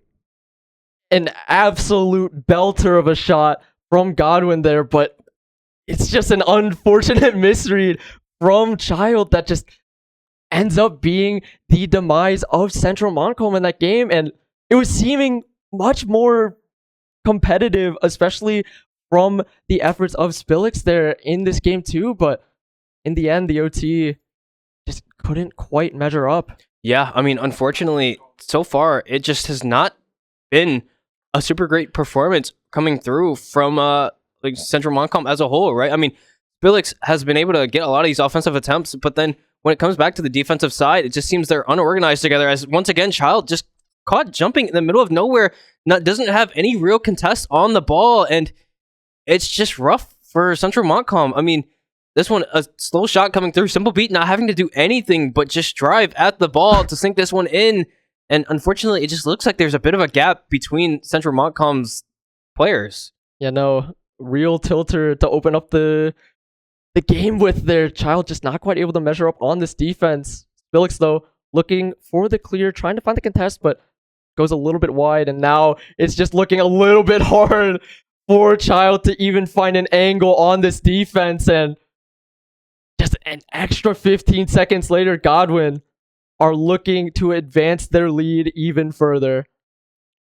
Yeah, I mean, once again, unfortunately, it's Child just caught out in a spot where he shouldn't, right? I mean, he's halfway between the contests and being towards the nets, and it just leaves him out in the middle of nowhere, out to dry. And this time, Spillix unfortunately caught on the back wall, and the other defender nowhere near to help. It just unfortunately causes so much pain for this team, as this lead is just starting to expand so fast. I mean, 3-0 and not even 30 seconds have passed. Things are starting to look incredibly rough. You know, this is an absolute tragedy for Central Montcalm here. Not being able to find control of the ball, not being able to find this defense time and time again. Godwin are just absolutely running it through on this game 3, on this series point to advance to semifinals. If they can't find any angle throughout this game, then that just ends their run here at MiHSEF, but that would not be what Spillix is looking for. Still trying to hold it down with these Hail Marys, but the angles are just not being allowed by this Godwin defense, and now the pressure is back on to Central Montcalm. Simple Beat kind of just holding up in this corner, getting ready for Ripox to potentially set it up, but Spillix is able to regain control and is looking to carry it through all the way, but the defense from Simple Beat able to swoop in and run away with it, but with this clear, the pressure, once again, back on the central Montcalm. Spillix does have the touch and is trying to take it away from them, but touch from Simple Beat clears it back, and these offensive angles are just not coming out for Central. Yeah, like unfortunately, like I said, it's either plays aren't creative enough or they're not working together enough. As now looking for the double tap, Rypox unfortunately not able to find it, but between Central, they're just not able to put anything together at all. I mean, it's kind of just completely discombobulated as we see a double commit come through there. Thankfully, it looks like they'll still be able to get it off of their side, but they may have had an opportunity if both of them were up at the same time. And now Child, unfortunately, turning as the ball does end up in front of the net. That one, not exactly his fault, but still, I mean, it's all these opportunities going down the drain for Central Montcalm that makes this just look all the more depressing for them. I mean, now they're just forced to try to find 3 goals in 2.5 minutes when they haven't had anywhere near as much success doing so at all in any of these games. And it's now just starting to spiral out of control. Spillix able to get it back to this Godwin side, but it doesn't look like there's any angles. I mean, he's got no boost. Child now looking to try to create something, but unfortunately, it's just not enough. Bounce off the half or off the sidewall does end up in the midfield, but no one's really able to gain possession of it on this side of Central. And now Godwin are looking to turn it around, but Spillix! What a shot off that wall there. I mean, it's the start of an attempt from Central Montcalm to try and stay in this series, but with the way this match has been going, it's not going to be looking super bright for them, and the kickoff doesn't end up that much better for them either. Yeah, I mean, that one just a little unfortunate for Godwin. I mean, they gave Spillix a little too much space and instantly looking to get it back and try to even this game up. He does make quick work of things, but Child is just going to dump it into Central's net. And this one, I don't have words. I mean, this one is just beyond tragic, right? I mean, I guess trying to send it up the back wall, but just directly puts it into his own net, and I can't help but feel bad for Central Montcalm at this point. I mean, especially in a situation like this and the kickoff also going poorly. Goodness. This one is just so tragic to watch. I mean, a 5-1 score line with 2 minutes remaining and the most tragic goals I think I've ever seen back to back. It is an absolute horror for Central Montcalm. An absolute horror indeed. As I said, like, I gotta admit that first shot that Godwin were able to find in this game had to have been a tilter, and the performance in general coming up from Central has really been indicative of this potential fact, and definitely a difficult endeavor to try and come away from this 4-point lead, especially as the time is still ticking down. 2 minutes left on the clock. Can they even find a way to even out this gap, as Godwin are still maintaining control of this ball, still finding every single clear, still putting Central Montcalm on the back foot here, looking from off the backboard. Simple Beat not quite able to finish the shot through, and Central regaining control of the ball a little bit, but it's still so back and forth, even in front of their own net. The shot doesn't come through from Godwin, but they still feel so under fire here. Yeah, and now, I mean, looking for an offensive attempt. Spillix looking to get it through. Unfortunately, just doesn't get behind it enough and just sends it straight into one of these Godwin defenders. Now able to get it back on this defensive side, but it's still just not enough. And with this timer ticking down, this one's looking all but over for this team, as the series down 2-0 already. With this one 45 seconds remaining, Spillix getting demoed on this offensive half. I mean, it just looks like there's nothing they can do at this point. Child looking to send one towards net, but unfortunately, it's just not enough. I mean, Simple's in the way. You have to be more creative than that at this level of play. You can't just send it directly into these defenders, as now realizing what's in front of him, Spillix going to watch as 6-1, the goal just directly into his nets, and at this point, just trying to avoid a Brazil. What more can you do in this situation if you are Central Montcalm? There is no cohesion in the defense. There is no angle against this Godwin team. And with this constant pressure, 20 seconds left, there's nothing that they can potentially do to close this 5-point gap. 10 seconds left on the clock. The pressure is on. The enemy goal is wide open. Spillix is able to find a shot, but what good does it do when there is still a 4-point lead? It's just gonna look like Godwin's just gonna run away with this series. Yeah, I mean, it's super unfortunate. Obviously, nice to get one back, but unfortunately, at this point, it's not like it does anything. I mean, with the series being over, right? It's not even like it helps the mental. It's not any difference maker whatsoever. As another one also reigns in. Thankfully, the Brazil did get denied with that last goal. So I'd say that is a plus. But unfortunately, this series is going to end, and Godwin going to come out on top and move their way over to semifinals. Godwin. Congratulations to Godwin for continuing their run in this playoffs, making it to semifinals now. An incredibly dominant performance against Central Montcalm here. I gotta admit, Spillix trying his absolute heart out, but it just wasn't quite enough against this duo of Godwin. Yeah, unfortunately, I mean, this Godwin duo was just able to put together so much, and in the end, right, it's more than one person can handle.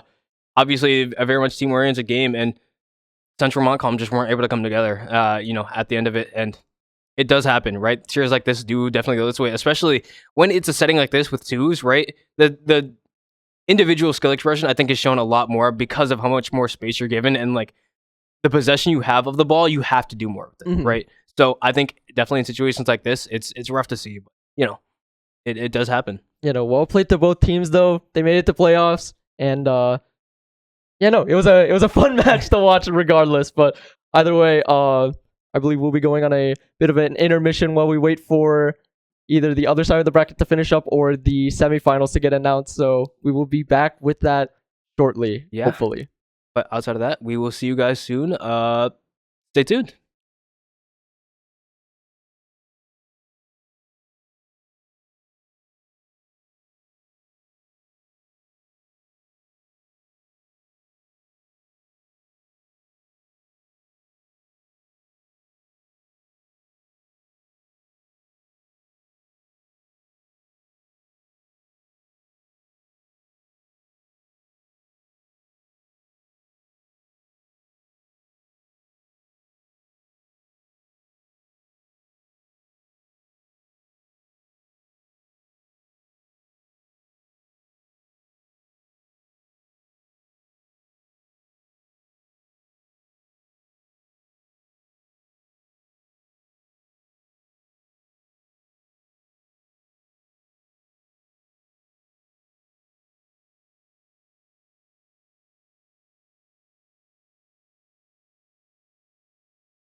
All right, welcome back.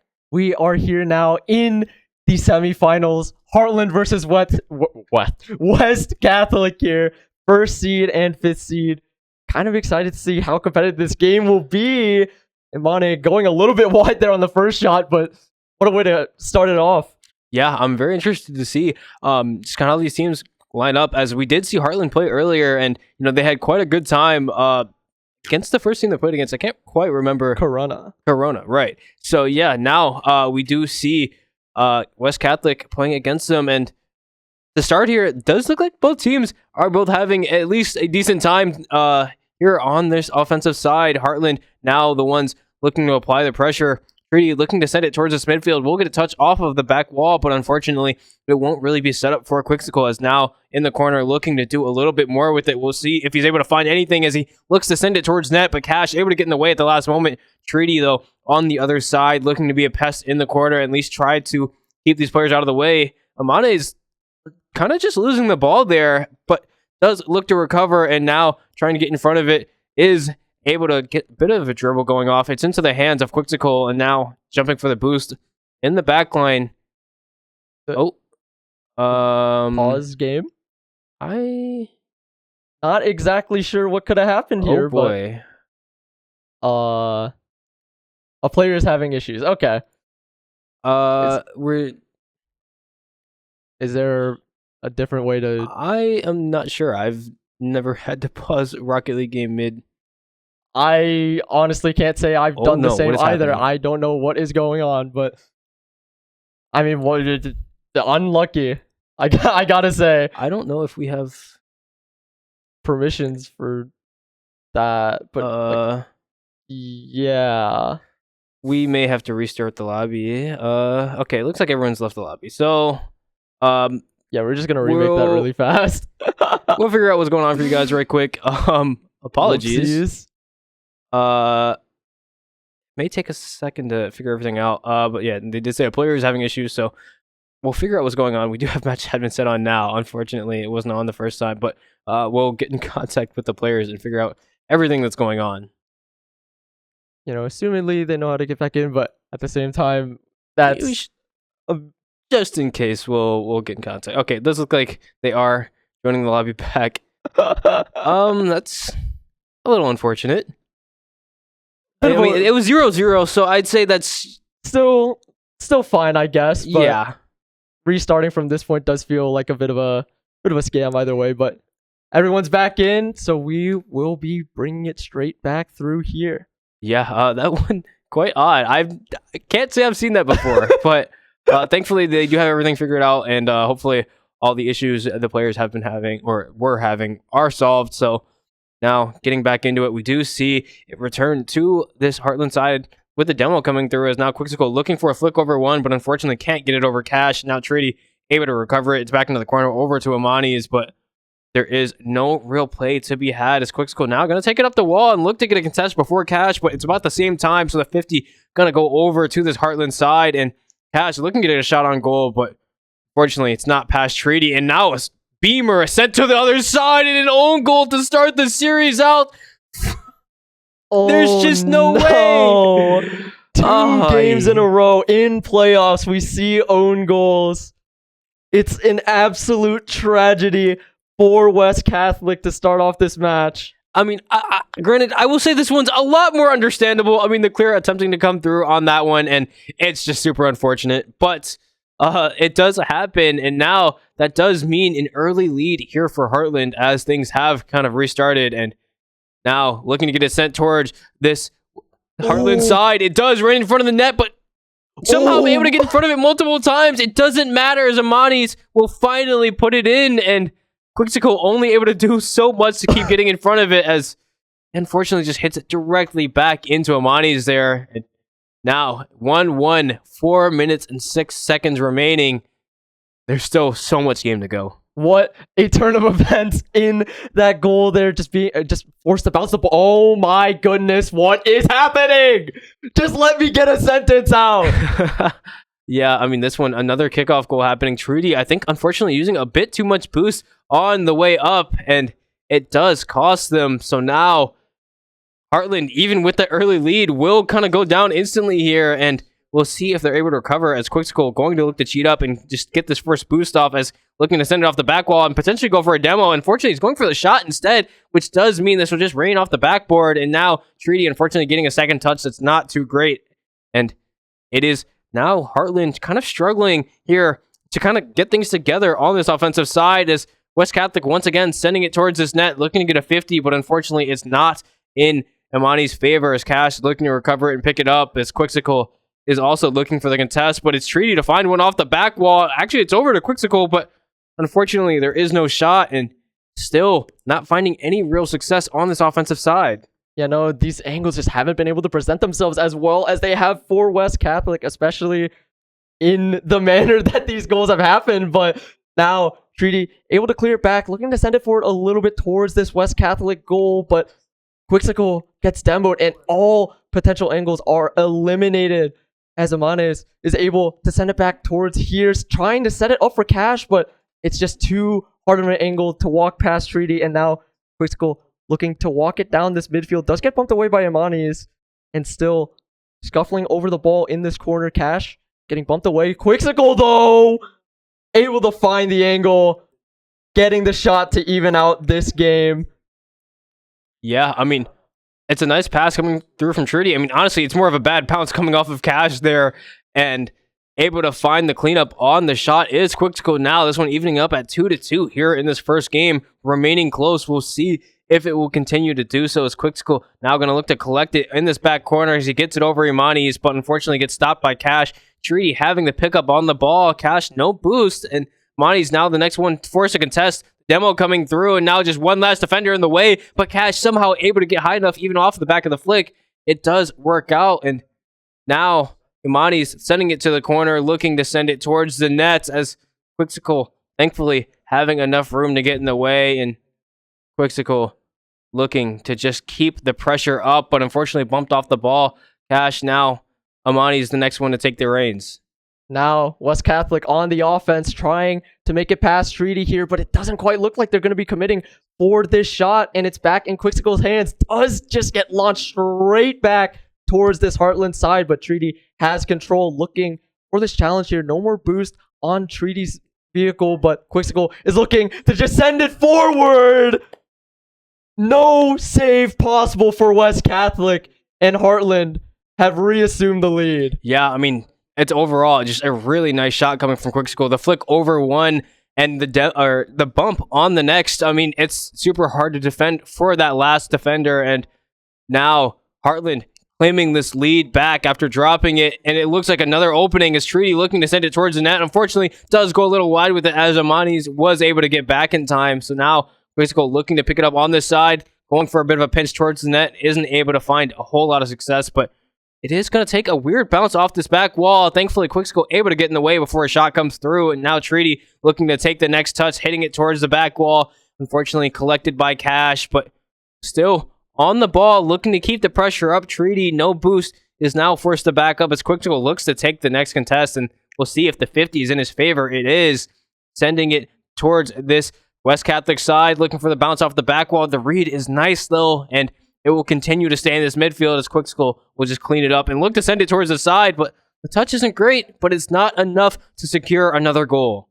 Looking to just defend it away from West Catholic. There's a minute left on the clock, and they're still maintaining this lead, keeping up the pressure, trying to find the goal, but Cash is there to scoop it away, but Treaty almost finding the angle. Imani's once again swooping in to save the day, but the goal's a little open, but Cash couldn't quite find the shot either. And with the clock ticking down, 30 seconds left remaining, might be a little bit hard for them to break past this Heartland defense with this pressure building, with the fact that the ball is still getting cleared and moving away. But now the pressure onto Heartland, keeping it away. Amani's no boost, but Cash trying to keep it on this side. But no one's in position to really make the shot. And with 10 seconds, counting down 5 now, there is a miracle needed for this to happen as Treaty just sends it away. Heartland are able to find the game. Yeah, that one ending incredibly closely. I mean, even at the end, right, we saw that clear come out from Treaty, but there was a bump attempt, and if that was able to go through, I mean, I think that's just a free open goal, but unfortunately isn't able to come out for West Catholic here in this first game. So a 3-2 finish on the first one here. Both teams looking to fight with everything they have to reach these finals. You know, both of these teams putting up a very, very good fight in this game one. The own goals, though, that we gotta talk about those, I gotta admit. Yeah, those definitely a little bit more on the unfortunate side, but of course, it does happen, and especially, right, the one in this game, it's a lot more understandable. I mean, just, that's when, like, you see it happening, and you're just like, oh no. Like, at that point, it's just like, oh, it's so over. It's just incredibly unlucky for these teams, but either way, they still have opportunities to clean it up. This is a best of 5. We have the time to make up these mistakes as we head into game 2. The kickoff ending up a little bit in favor of Heartland, but not quite cutting out into a clear lead just yet. Pressure coming up from Treaty does bounce it away from them, though, as it gets sent towards this Heartland goal. Quicksco in position to hold it down, but it's just too much time spent on that backboard and no time to come down. Imanes is able to find a wide open shot. Yeah, I mean, unfortunately, just not able to reach it in time. Quicksco just waiting a little too long on the aerial and does pay the price. It's honestly just a tough backboard read, but that does result in a goal for West Catholic early here. Once again, able to claim a lead here in game 2. Will they be able to hold on to it, though, is the question, as now it's stuck on their side for quite some time, but it will get cleared over to West Catholic's side now, as they're looking to send it over, but still snuffed out by Treaty in this corner, and Imani is now looking to get the next touch. It's over to Quixicle as he hits it up, now having a follow-up touch, but unfortunately for him, Cash is too fast, as now sent towards the net once more, and looking for another follow-up shot. Quixicle unfortunately hitting it a little too close to that last defender on the recovery, and Treaty looking to just keep being a nuisance in this corner, as Quixicle now getting a backflip into the ball and able to return back in front of it for the dunk once more as he sends it over to the corner. Cash looking to collect it. Quixicle looking to not let him do so, as Treaty now the next one looking to get a touch, but it's a little bit awkward. Quixicle does pick it up and look to send it towards the net, but unfortunately the shot's not great, and it's still just a bit of ball chasing coming through from Heartland as they look to just keep these attackers away from it, as Quixicle now forced to get into in front of the ball again, and is able to clear it out all on his own, as Treaty now looking to take possession on this offensive side. But bit of a weird jump. I think a little bit weird wave dash happened there, but a nice shot coming through from Cash off of a failed flip reset. He somehow is able to recover, as look, we see him go for the flip, but he doesn't get it, and the bump off of it's a Quixicle. Just he gets the touch, but it's just not good enough, and unfortunately, that means a 2-0 lead for West Catholic. An absolutely tragic series of events for this Heartland team. 3 back-to-back shots just not quite making the mark, and now it's ended up to a 2-0 lead for West Catholic. Another one from Treaty, not quite making the mark. The defense from Imane is able to let them keep this massive lead, and although 2 minutes have elapsed, they still are putting up so much pressure, but the shots just aren't coming through for Heartland. Quixicle and Treaty just throwing out so many of these shots that don't quite make it in, and because of that, West Catholic have just been able to constantly convert it back over with these clears and with these random shots. Quixicle almost making that Hail Mary, but the big defense coming out from West Catholic, and now they're able to turn it over into some pressure, but now the offensive angle coming up from Quixicle does get challenged out. Now Treaty looking to clear it back, goes into the hands of Cash, and is looking to just carry it forward, but that last touch not quite making it in, and it's just constant back and forth, but Quixicle is still trying for it, but Cash diving straight in, denies anything for it, and no one on this side of West Catholic could find the angle for the shot, but the goal, not quite there either. The rotate from Cash, very, very fast, and now if West Catholic are able to keep up this game of cat and mouse, just bouncing it back and forth, finding these constant clears, then Heartland's not going to find anything this game.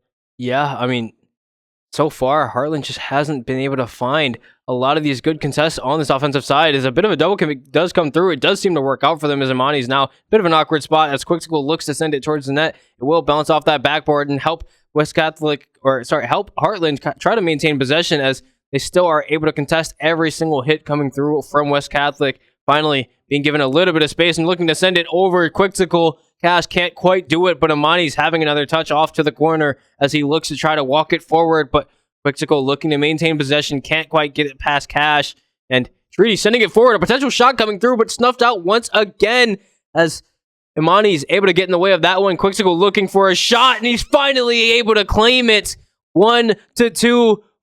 Heartland now on the comeback, needing one more goal in a minute to try to even things up here. 4 minutes to finally get on the board, but Heartland were able to find it.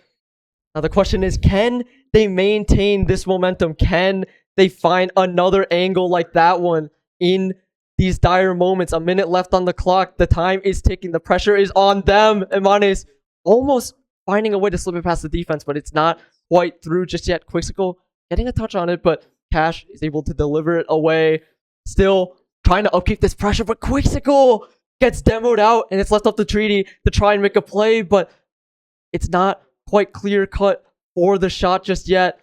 Still, back to the midfield. Quicksicle trying to regain the ball, but Imanis is just completely sprinting it down. 30 seconds left, and Treaty is just trying to carry it forward, but these touches from West Catholic is denying almost every angle they have, but they're carrying it forward and trying their hardest. No angle for this shot, but Quicksicle is able to swoop it in off the back of Treaty to even out this game in the last moments. Yeah, I mean, it's beautiful. I mean, it's just overall an amazing pass by Treaty. He's in the right place at the right time to get the contest out of the corner and just send it straight towards the goal. I mean, it almost went in on its own, and now looking to send it back towards this offensive side. Treaty looking for a shot. Unfortunately, it's going to go high, but still, Heartland having an opportunity to take this one away from overtime as it sets off the backboard. Treaty having an open net off the whiff, and it's a 3-2 lead for Heartland now in the final seconds. They somehow look to take this one over West Catholic with 1 second remaining. West Catholic falling apart in the last possible moments, now needing to get this Hail Mary off the kickoff in this final second, but it's just going absolutely nowhere.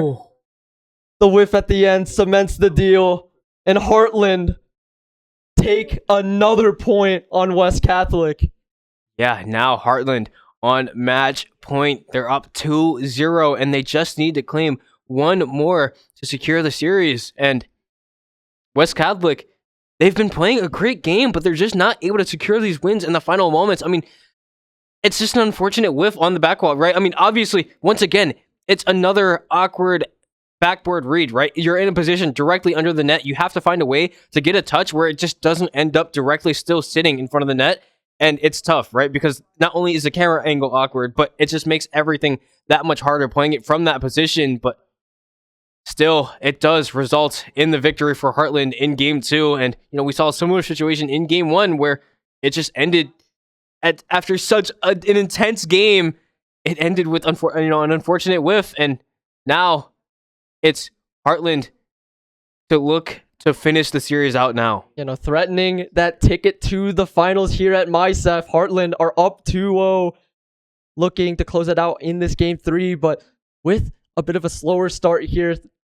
No one quite able to find that open net as previous, but Mane's looking to keep it up the pressure. Cash not quite in position for the shot. Fully defended out by Treaty, but the pressure actually building up onto Heartland a bit there.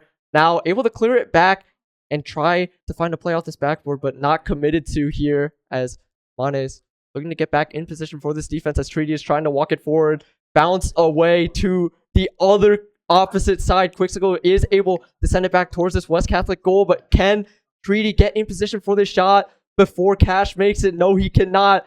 Back to the ceiling, back to the midfield, now back towards this West Catholic goal, but no position can be assumed to even make this shot as looking to carry it back through. Imanes gets intercepted by Treaty. Ball in Quicksicle's hands, trying to march it forward. What a way to walk it down. What a way to find the first point of game 3. Yeah, I mean, I want to say it's not a bad dribble by Quixticle, but Cash did not contest at all. I mean, afterwards, he looks for the jump to try to find something on the save, but not only is it so late, it's just nothing at all. I mean, now on this cheat, he will look for a shot towards the net, won't go in, and Quixticle actually going to get a clear towards this West Catholic net, but you know, it's just unfortunate defense coming through that spells the doom of West Catholic. I mean, now we've seen that case multiple times as it has cost them on different occasions, and now their final opportunity to try to make things work out here in game 3. You know, being forced on the back foot, trying to find the reverse sweep is gonna be even more difficult if they're just gonna constantly allow Quixticle to just find goals like these, getting their second point, further widening the gap. It's insane. Yeah, I mean, that's a good demo coming through from Treaty to secure an easy, wide open net for Quixticle there, and now West Catholic have to find something. They get an early advantage on this kickoff, and a nice bump coming through makes an easy goal for Cash. Imanes setting up an easy goal for his teammate and helping to try to claw back at this lead from Heartland. They still have plenty of time, West Catholic, to try and find this comeback, but can Heartland lock in on either offense or defense to really cement their lead? We have seen that they were able to drop points. We have seen West Catholic gather those early leads, but it's these comebacks that they have been known for throughout this series. So the question is, will West Catholic be able to prevail throughout this constant pressure being put through their goal and on their vehicles? And it just looks perfectly like that. Heartland seemingly getting a little bit overconfident and throwing everything away from this goal. Cash is just able to walk it down. Yeah, I mean, once again, like, see, this is one of those scenarios, right, where you can just see everything coming, right? You see the pass forward and Quixticle not able to contest, but then, you know, still, once again, waiting too long on the contest on the goal line. It does cost them, and that's when you can see just coming from a mile away, the positioning from these two players looks good, but now Quixticle looking to do it on his own as he finds a flip reset over the last defender to secure the lead once more, saying he's not ready to tie things up without a fight as a beautiful shot comes through to earn this lead back over to Heartland. I don't even know what to say about that. That is an absolute absurdity of a play coming up from Quixticle to take the lead away from West Catholic. But now trying to even it out here, Imanes sends it back towards this goal. It's a little bit open, but the swoop in from Quixticle does deny the angle of a shot as they look to regain control over this corner. Imanes sends it back towards this backboard, but Treaty has it now, looking to walk it past Cash, but Cash says otherwise, looking to dribble it forward, trying to set it up, but Quixticle able to swoop it away before the angle is there for Imanes, and the demo from Treaty as well makes this pressure a little bit hard to upkeep as Quixticle now just trading blows is able to send it back towards midfield, but Cash has the ball in his hands, just swoops it back over, but Quixticle running back in to try and get an angle, but it's another demo coming from Imanes. And either way, the ball is back towards Heartland. Will West Catholic actually be able to convert this over? The pressure is still so great coming out from Heartland. Yeah, I mean, I think their best bet is to keep sending it at this backboard and hope for a misread to come through, give them an opportunity, but it actually might come through now. But unfortunately, Cash not going to find the shot, but somehow Imane is able to get in front of it and secure the goal. Anyways, the Heartland defenders getting a little scared of the potential of a shot as we see just caught jumping, and then unfortunately, Quixticle not ready to go for the next shot as just completely unprepared. It does go in this Heartland net, and once again off this kickoff, it's going to be close. Now forced to try to clear it out. Cash is just going to send it back to the side over to Imanes and give him an opportunity, but Treaty on the early contest has the read, and Cash now looking to just get it off this back wall and look for a bit of an air dribble, but Quixticle has the touch once again. West Catholic need to get it off their side. They need to stop getting these touches directly into Heartland, as now Imanes is able to get it past one. He might have another.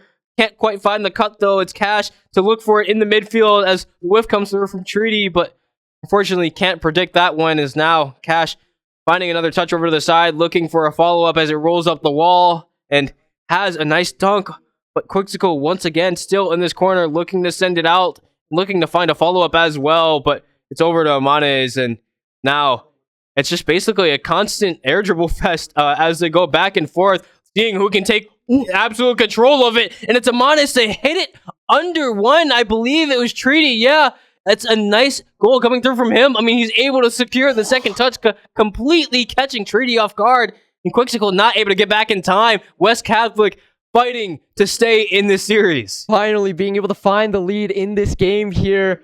20 seconds left on the clock. They just need to be able to stall it out to stay in this series, to stay against Heartland and threaten this reverse sweep here. And with the clock ticking down, with this West Catholic pressure being immense against Heartland, they might be able to find it as the clock ticks down.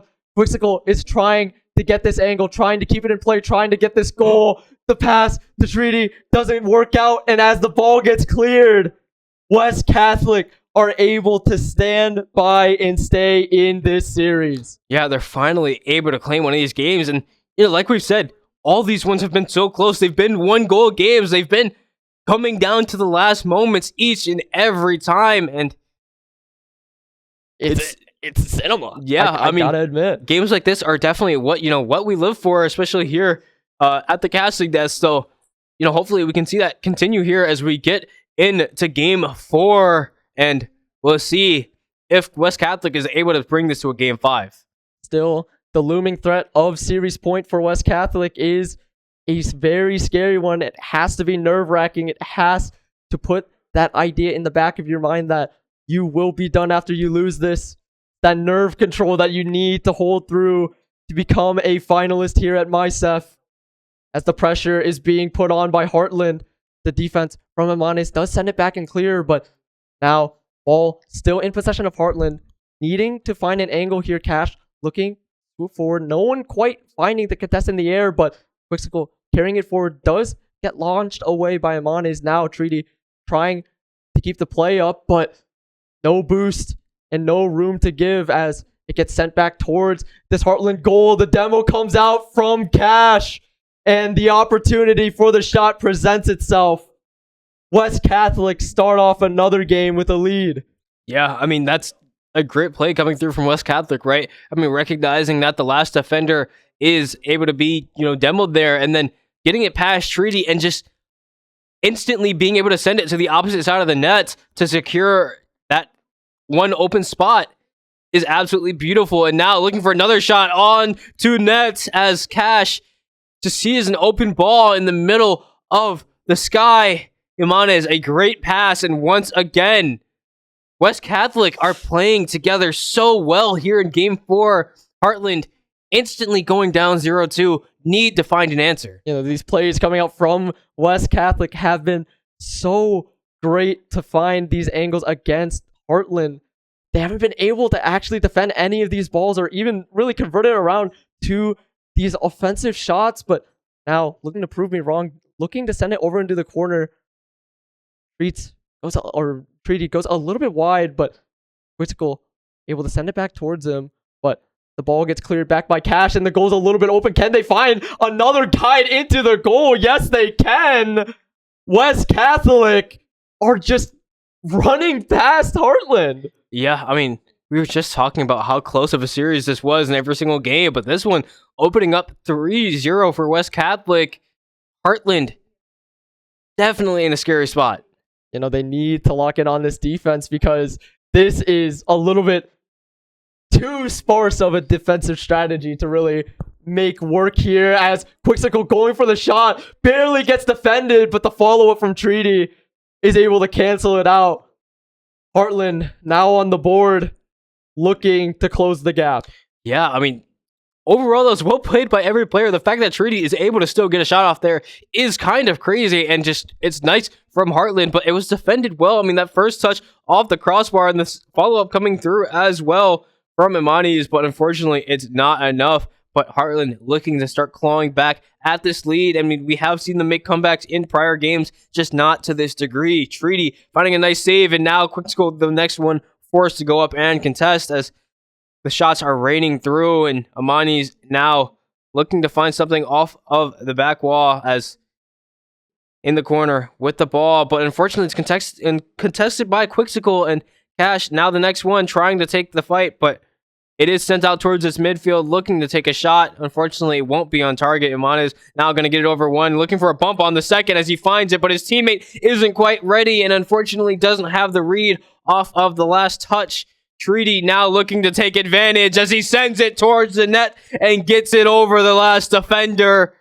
The lead shortening itself to 1. What a way to close the gap. I mean, now they've turned the game around on its head. It's the West Catholic defense that's been exploited time and time again. The way that Heartland have been able to find these goals have been nothing short of absurd. Yeah, and now we see Cash going up for a shot. They're finding the air dribble off of the flip. A nice recovery on it, but Quixsicle is still able to get in the way and finding another nice touch over to the opposite corner. But Amana is able to clean it up and gets the cut past Treaty. Can he get it past Quixsicle as well is the question. Fortunately, it doesn't matter as we see Treaty get the recovery over. Quixsicle also now getting in front of the ball, but it's cleared out back over to the side once more, looking for the shot. And unfortunately, the flip comes through from Quixsicle. If he just had sat there, he would have had the save. But this one, incredibly hard to read off the back wall anyways. And, just going right over it. It's so sad. An actual pixel misread. Just completely delivering the demise of Heartland. West Catholic up by 2 once again. Heartland now on the back foot. 2 minutes left on the clock. They need to be able to turn these offensive plays into scores, and they will do just exactly that. Quixsicle just completely toying with Cash there, finds the goal. What? What is that? Yeah, I mean, that one is just all due to Quixsicle being able to play fast. I mean, he just was able to outspeed the defenders there in multiple situations, but now the kickoff almost just going to end up in Heartland's net. The whiff's just coming through from Cash, I believe, and now Heartland looking to recover it, but unfortunately it's back onto their side, trying to get it out from out front of their nets. Cash looking to keep it there, but Treaty having a nice hit over. Can Quixsicle finish it is the question. It's back over to mid, but the read coming through from Imanes helps them clear it out. 3-4, and it looks like an open net will be secured. 3-5. West Catholic are looking to take this to game 5. Heartland cannot be trading these blows like this, especially when they don't have the lead, when this game isn't as close as they want it to be.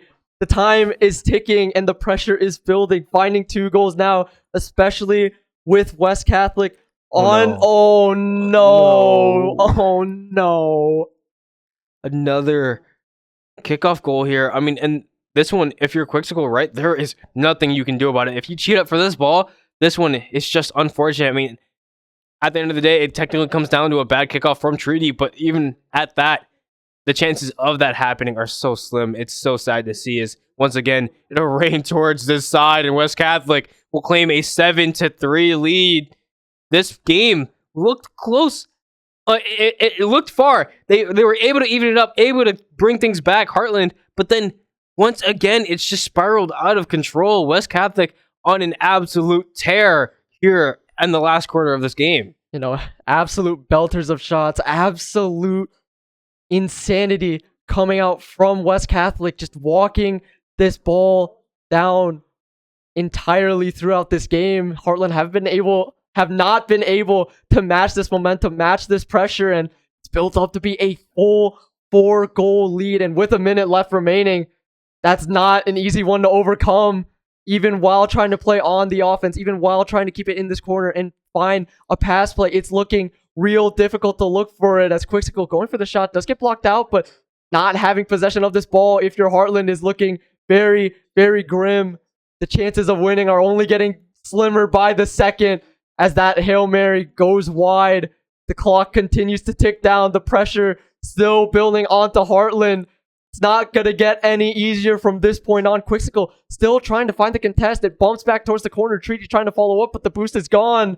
And now it gets sent back towards this Heartland goal. And without time on their side, it's not looking great. The clock is ticking. The lead still existing. And with no angle to even find any shots, it's looking like West Catholic are going to take Heartland to game 5. Yeah, I mean, very convincingly at that, right? I mean, a 3-7 game is absolutely nothing to joke about. If you had seen just this game, you would think West Catholic would have been super dominant for the entirety of the series, right? I mean, obviously we saw Heartland have moments of success in this one, but not without so many more from West Catholic. Yeah, no. Earlier, especially early on to the series, you can feel that tension. You can feel the way that these teams are clashing against each other, but this one just did not feel like the same series. All of that was gone for West Catholic. They were just able to float it down permanently, and now we're looking at that potential of just a full reverse sweep from West Catholic to make it on to finals. Yeah, and it's now or never for both of these teams, right? I mean, your entire season on the line. Here at finals, it's do or die, it's win or go home, and we'll see who is able to come out on top. It's a scary one for sure, but my goodness, is it entertaining. Absolutely, and the players now all getting into the lobby. The final matchup coming through here in semifinals. Heartland versus West Catholic 2-2. Who will come out on top? As the kickoff starts, ends up slightly in favor of Heartland as Quixote picks up the ball, looking to carry it forward. Amanis swoops in, sends it back towards this midfield. Treaty now holding down the ball once again, looking, but it's just this strong defense that they can't quite break past in this early stage, and Amanis is just permanently keeping it away, denying these angles for shots. Quixote trying to get in position for it, but it's just so much pressure coming out from West Catholic. The goal is open. No one able to respond. Imanes opens up this match with a point. Yeah, I mean, it's a great shot coming through from Imanes, but I think Quixote is too greedy there. He sees that Imanes is in front of him. There's no world where he can take that shot because it results in a bad 50 every single time there, and very evidently cost Heartland the first goal here. We'll see if they're able to recover, as now getting hit over, but it's into the midfield where Imanes is. Treaty, the next one having to get a touch as he does recover it, and now trying to get it past one. Can he get it past more than just that, though? Is looking for the demo. He's able to find it on the catch, but Imanes has had time to recover. The bump coming through in the net, but Quixote not able to get high enough, fast enough, as unfortunately it goes too far up. Quixote now looking to recover, sending it towards the midfield over to Treaty, but Imanes getting the read, able to get in front of it fast enough. Cash now the next one trying to get it towards his midfield, but Quixote has the contest, and he's going to get the boost as well. Can he get it past another? It's going to rain in the midfield, but it looks too hard to actually go for, and we see a double commit. Can Cash look to finish this one? Sends it a little too far forward, but we see Heartland definitely showing the nerves, definitely showing off the pressure that they're receiving here, as these players are starting to get a little bit more desperate than what we've seen from them in past games. So much miscommunication, not enough time to really see their plays through, and that ends up in these scary angles for them to try and come back on the defense. That should have been a goal for Cash. That should have been a 0-2 lead, but just barely, not quite making the cut. And now it's still in favor of West Catholic. Heartland haven't been able to find a real offensive angle to make this shot. This pressure just not being upheld. These double commits, these wrong reads have just been their downfall through this game already. And as we approach the halfway mark, you can feel the tension rising. You can feel the pressure building for Heartland to find anything. These plays are getting desperate as it swoops past Cash. Imanes is able to clear it, and Treaty still trying to play along with Quixote, sends it back towards this corner, but no one really in position to really find these shots, as the control still in West Catholic's hands, sent up to the ceiling. Treaty can't quite find the angle from here as Cash is able to deny the shot. Quixote still trying to continue it forward, gets the demo on the Cash, and it's perfect follow-up. Wow. I mean, just an amazing demo coming through. It's incredibly heads up, right? Because not only is it onto the last defender, but it's mid-flip, it's mid-read of this defender going for the ball. Quixote, an absolutely pivotal moment here in Game 5 to even things up, but it'll end back up on Heartland's side, and the boost being grabbed means Imanes can send this one towards the net. Cash being a little too scared to commit to it, though, and eventually looks for a flip, but it's a little too awkward as he doesn't find anything. And now Imanes is sending it towards net, looking for the bump. He gets it, but it's not enough. Cash looking to find the follow-up, but The read is there. The 50 is taken and is not in Cash's advantage. The demos come through from both sides as now a 1v1 towards the net, make it a 2v1 as the respawn comes through. Quixsicle also going to get the boost on that end of the field, but Cash looking for the recontest as Quixsicle goes down. Hamanes gets the demo. Cash looking to keep the pressure up, but it's not enough as Treaty able to send it out, but it's right back into the hands of Hamanes and now looking for a play. Unfortunately, no flip remaining. Can't do anything too special with it as now things starting to go a little bit sideways for both teams. So much control coming up from West Catholic, kind of flipping the power dynamic on its head, but Heartland are still trying to launch it forward. Treaty not quite able to find the shot past Hamanes, but they're still looking regardless, trying to get aggressive. It flies past, bouncing off the back wall. Treaty looking for the shot, and it connects. Finding the lead in this game 5, Heartland are looking to take it away. That dunk is crazy from Quixsicle. Cash, unfortunately, just finding the contest at the worst time possible gives the 50 just an opportunity to go off the back wall right into the hands of Cash, or right into the hands of Treaty, and Treaty does not miss those. 2-1, 50 seconds remaining. West Catholic trying to complete this best of 5 reverse sweep, but unfortunately, right now it looks like they might be falling short as Quixsicle sends another one towards the net, and it goes in. 3-1, 42 seconds remaining. West Catholic need an answer now. Cash and Hamanes, everything on the line. Can you find the return goals?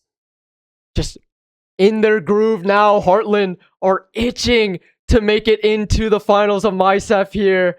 And with 40 seconds left on the clock, it's going to get even more difficult for West Catholic to find it. But they're still trying to inch it forward, but the angle just doesn't present itself. The defense from Heartland, so strong, cannot be found against here. And with the time still ticking down, 2 goals have to be found. It requires a miracle for West Catholic to be able to take it away, but it's not going to be looking too great for them. Cash still trying, unable to make the shot. The time ticking down, 5 seconds left on this clock. Trying to keep this in play, but there's no more boost. They have to face the music here. Hamanes trying, but it can't go any further. And Heartland take game 5 to advance on to grand finals. Wow, that one so close, so intense. I mean, all of these players giving it their all here, especially in this final game. I mean, obviously, right, this one wasn't the closest game we had, 3-1, but it looked so close. This final game showed everything that these teams had to throw at each other, and especially in those final moments, right? Cash putting an amazing shot on net as it was centered, but the save coming through from Treaty, these players are just giving it everything, and it's so, unfortunate to watch one team go down here, but Heartland moving on to finals and now ready to face off whoever it is, as we haven't seen the other side of the bracket, but it'll be insane as we look to see what this finals matchup looks like. This finals matchup, an exciting endeavor for sure. I gotta say, what an insane performance coming out from every single individual in this game. You can see that everybody had their angles. Everybody were able to follow up on what was presented to them, and it was just an amazing game of Rocket League. Yeah, I mean, absolutely. Like this one, by far, right? That was probably one of the most even matches we've seen in terms of all the players all around, right? Like everyone was able to do everything, right? It wasn't a one-player show by any means, and that's definitely one of the most entertaining ones to watch. But now we'll see Heartland going to meet Godwin in the finals.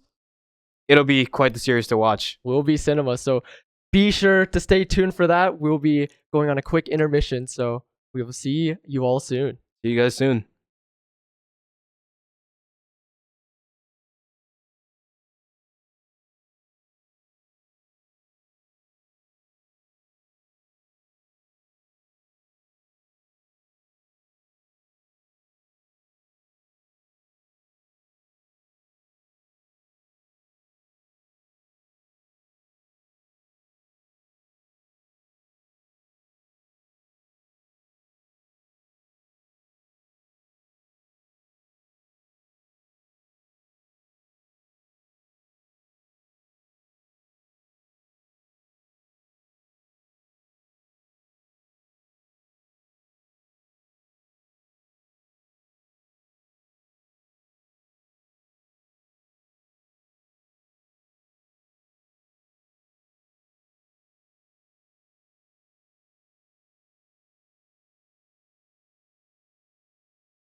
All right, welcome back, everybody. Thank you for waiting, but we are now here with MiHSEF Grand Finals for Rocket League between Heartland and Godwin here. Yeah, I mean, getting to this matchup, I'm very excited to see how things go because, we've now gotten to watch all of these players in these different matches, and this one should be quite the exciting matchup to get into as we see both of these teams going to be playing very consistently throughout the entirety of this. I mean, I'm assuming most of these players around this, GC1-ish area, so this one should be quite the close matchup. This is a ranked matchup that you might be seeing in like collegiate or something that we might be streaming on the regular UMF Esports program. So there's definitely a lot of potential, especially in a best of 7 for this. There is so many games to be played, so much potential to show off these individual skills. And in the twos format like this, there's really a lot of potential to show off here as Quixsicle, right off the demo, is just able to find the shot minute into the round. One way to kick off the grand finals. Yeah, I mean, it's a really nice 50 coming through from Treaty to just send that one towards that midfield, and Quixsicle able to capitalize off of it instantly. A 1-0 lead for Heartland to start this one. Kickoff ending up in favor of Heartland this time around, able to get the space over towards this corner side. Does get cleared a little bit though, but Quixsicle just sends it straight back, and the defense from Godwin just cannot find the touch. It's an absolute tragedy for this goalie here, but oh, what a way to take and cement the lead from Heartland here. Yeah, I mean, unfortunately, the contest is coming through a little too late on to Quixsicle, allowing him to get that shot there. Honestly, it's kind of crazy, but now Quixsicle looking for a potential doomsday as he's off the sidewall with it and looking for a double reset. He doesn't find the second flip into the goal, but he finds a bump off of it, and it's absolutely disgusting from Quixsicle. What on earth did this player just do? I have no words. A double Truly. reset doomsday coming through for Quixsicle is absolutely nuts here in grand finals. I mean, it's the first game. We're just getting into things, and he's looking to absolutely tear things apart as the fake also comes through. Unfortunately, not able to get the flick this time around, but Quixsicle on an absolute tear to start out game one. Oh, but the shot towards this Heartland goal, almost barely making it in, but swoops in. Quixsicle is able to save it back and clear, but now Simplebeat trying to make a play out of this one. Looking to carry it forward. Rypox in position for the shot. Whiffs, but Simple is able to rush straight back in and save the play. And are now on the board in this grand finals.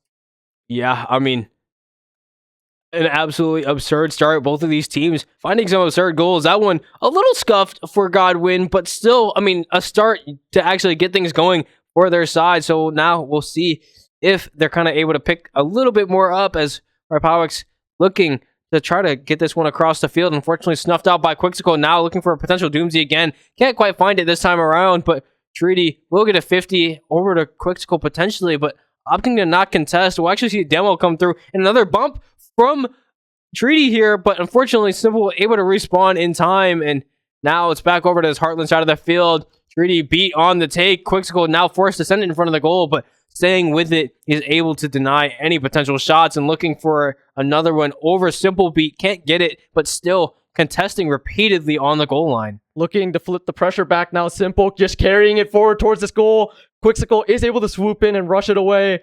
No boost left on Godwin to really try and continue this play. Rypox still trying to go for this touch, but the contest not quite there just yet. Treaty trying to find an angle to control the ball. Shot not quite through for Rypox, but Treaty is able to clear it back, even though it's in Simple's hands. Rypox sends it straight back, though, looking to flip the pressure back around onto Heartland, but the defense is there to deny everything. But now the ball on the side of Godwin, looking to try and swoop past Treaty, able to get the touch, spikes it back down, and Quixsicle is trying to get in position to potentially regain control of this ball here as Simplebeat is able to send it towards the net, but Rypox is so far away. No play can be made just here. Oh, I don't even know what just happened, everybody. There, everybody missed the ball, and now it's ended up in front of Heartland's net, but Rypox not quite able to find the shot as it gets sent back towards this duo here on the side of Heartland. They're looking to just walk it past Simple here. Quixsicle just sending it down, but Rypox has the touch, bouncing it off of his own backboard, but the clear back towards this midfield into Treaty's hands is now flipped into a... Oh my goodness. There's a Rule 1. Rule 1 in grand finals here. Now it's up to Quixsicle to try and score against Rypox. Able to refresh the boost here. It's just the one that he has to take. The pressure is on in this 1v1, but Rypox able to swoop it away, finds the clear, looking to take it past Quixsicle. The touch, not quite altering the direction too much, but the control is regained. 40 seconds left on the clock for Rypox to make a move, and that's not going to be so easy for this lone player here. Not able to swoop it past. It's just stuck along this midfield line, but that's exactly what Quixsicle wants as the time continues to tick down. The hopes of Godwin are climbing away. Yeah, I mean, now 16 seconds remaining. Going to get to go fast, but Rypox not able to do it, and Quixsicle is just going to be able to slot this one in. He's actually just going to wait the timer out as he knows this one is all but over if he just can sit and wait. And with 2 seconds remaining, this one is over. But this is one of the things I love most about Rocket League. I mean, the respect for the Rule 1 is beyond competitiveness, right? It is just everything to the community, and to not be able to break it in a situation like that, even knowing you're down, that's respectable. Yeah, I gotta give it to Godwin there. Absolutely sensational from them. But now getting into game 2, we'll see how things continue as the lead starting out here for Heartland 1-0. You know, Heartland once again walking into the series 1 point up, trying to continue it forward here as kickoff does end up in favor a little bit for Godwin. They are looking to try and match that pressure that Heartland has been putting up throughout this series so far, as it does get sent back towards their goal as Quixsicle looking for the shot, not quite found, as Rypox is able to deflect it back. A little bit of a whiff trying to take it back from Treaty, but Quixsicle, quick to the draw, is able to capitalize off the backbone of Treaty. And once again, Heartland start off with a lead. Yeah, I mean, a beautiful play set up from Treaty there, able to get it past the first defender and still stay with it. The next one, unfortunately, contesting a little too early, and once again, just able to tap it off that back wall and set it up nice and easily for Quixsicle, but not without a goal being found in return instantly by Rypox off of the kickoff. Things instantly evening up here, 1-1 here in game 2. What a way. I feel like Godwin has just found so many kickoff goals throughout their time here at MiHSEF already. And it is absolutely insane being able to find it in against Heartland just like that, as this kickoff this time around does go in favor of Godwin once again, but not quite that fabled kickoff goal, as they're looking for the shot. It bounces off of Quixsicle and right in front of the goal line, but doesn't quite find its way in, as Treaty just trying to hold it down against this offense of Godwin. It's looking a little bit hard, but it does bounce back towards this midfield as Quixsicle is able to pick it back up. This goal might be a little bit open. Can he find the angle? No, as the bump from Rypox does deny the angle. Treaty now left with 0 boost, trying to chase after it, as Quixsicle is able to clear it back towards this goal. The pressure still on for Heartland. Yeah, and now, I mean, Godwin trying to get out of their half, but unfortunately just not able to do so. Now Heartland looking to take another shot towards net, as Quixsicle able to look for it, but Simple Beat in the way, and looking to now clear it out completely as Quixsicle on the goal line, just going to bounce this one up and look to keep playing on it, but we'll see if Simple Beat is able to get in the way. It doesn't look like it, but the next touch coming through is in favor of Rypox, now bouncing in front of the goal, but no one able to be there, as Simple Beat now the last defender, as Quixsicle looking to do something a little special, but can't quite find it, is now sent towards the backboard. Rypox has it, looks for the musty, but unfortunately doesn't get it very far, as Simple Beat now having possession, trying to send it towards his net, will just get it cleared out and continuing to up the pressure. Rypox now having a touch, getting it over one. Can he get it over Quixsicle though as well? Looking for the bump, but Quixsicle very patient on the jump, and now Heartland trying to get it out of their half, but just stuck for so long Godwin are just applying the pressure so well. The scales are even. No one has taken that clear advantage just yet.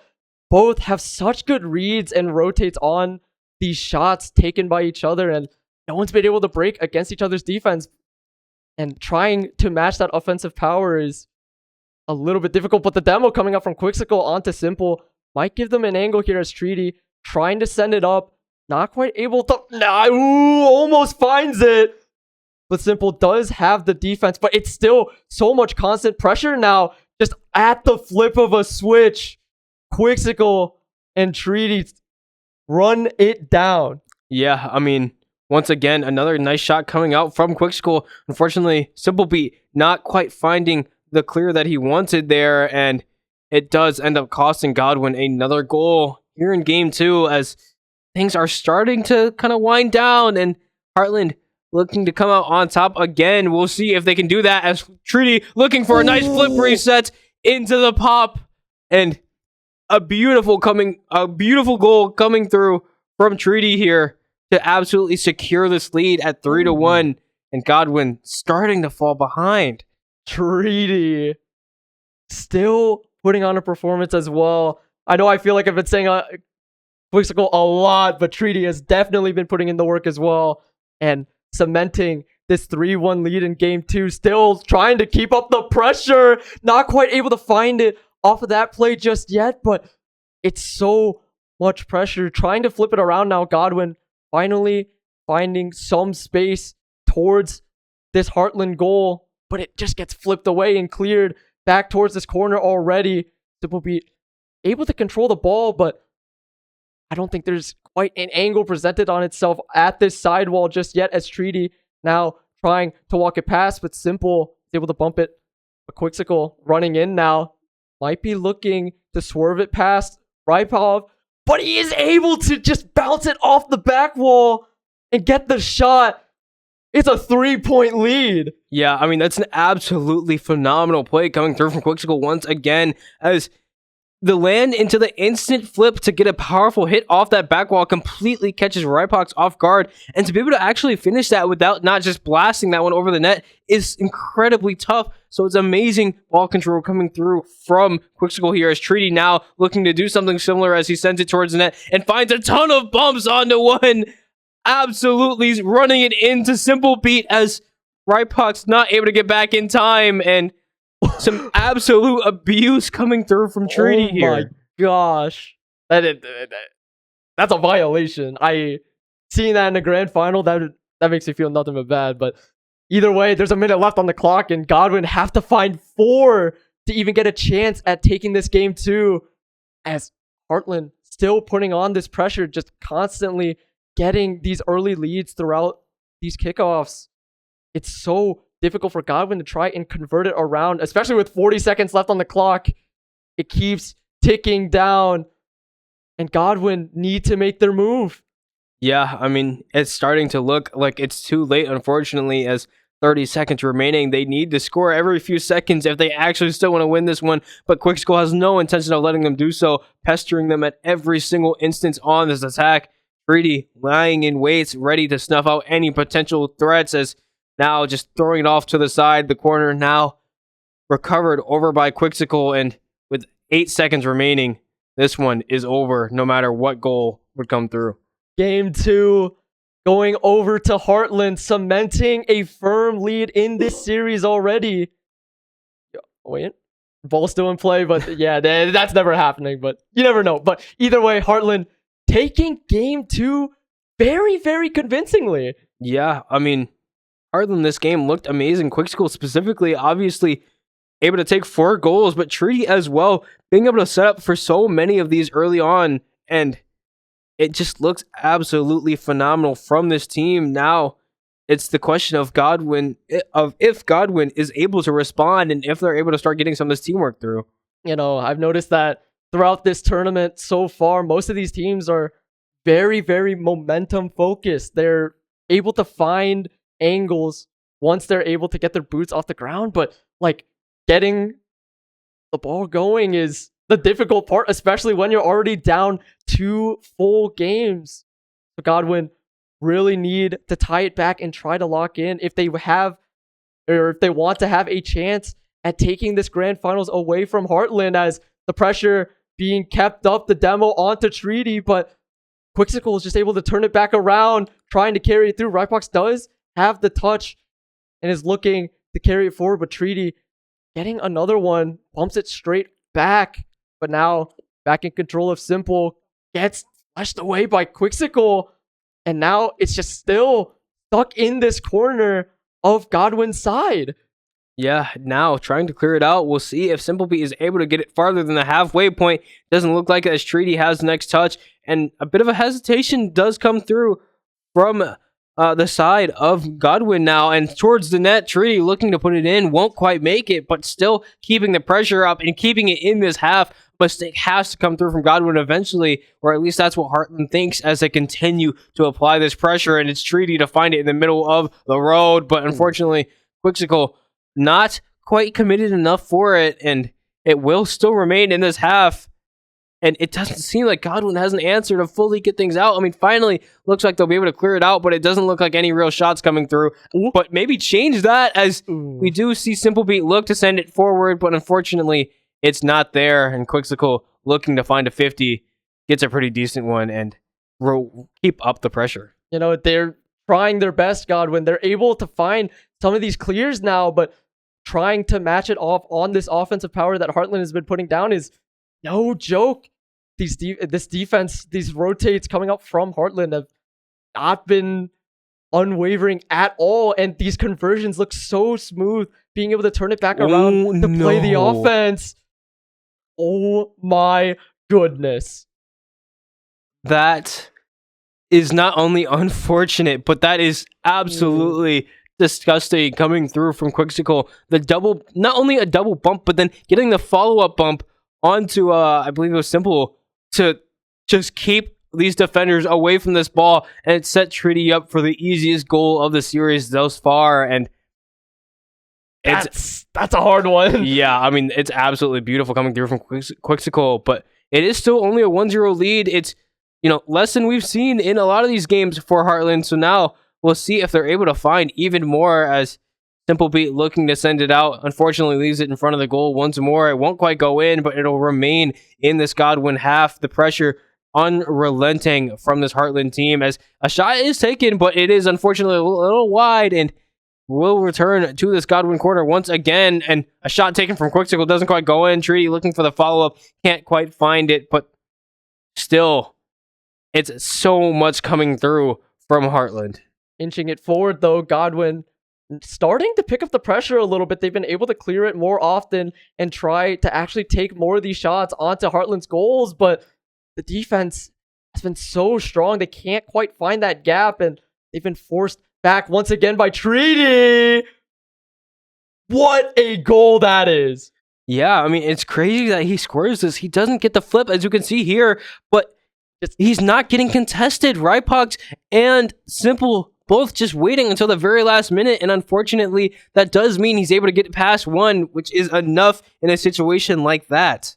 You know, just no one's been able to match on the side of Godwin. Whenever they're backed up into a corner, they try to deny the goal, but when they need to turn it back around to a defensive stance while trying to look for a shot, it just doesn't work out in their favor. No one can find these one-on-one contests. Almost a devious shot coming out from Quixsicle, but it does get escorted out promptly. But now, a minute left on the clock, the pressure really creeping up onto Godwin as they need to find a way to narrow this gap, but they just haven't been...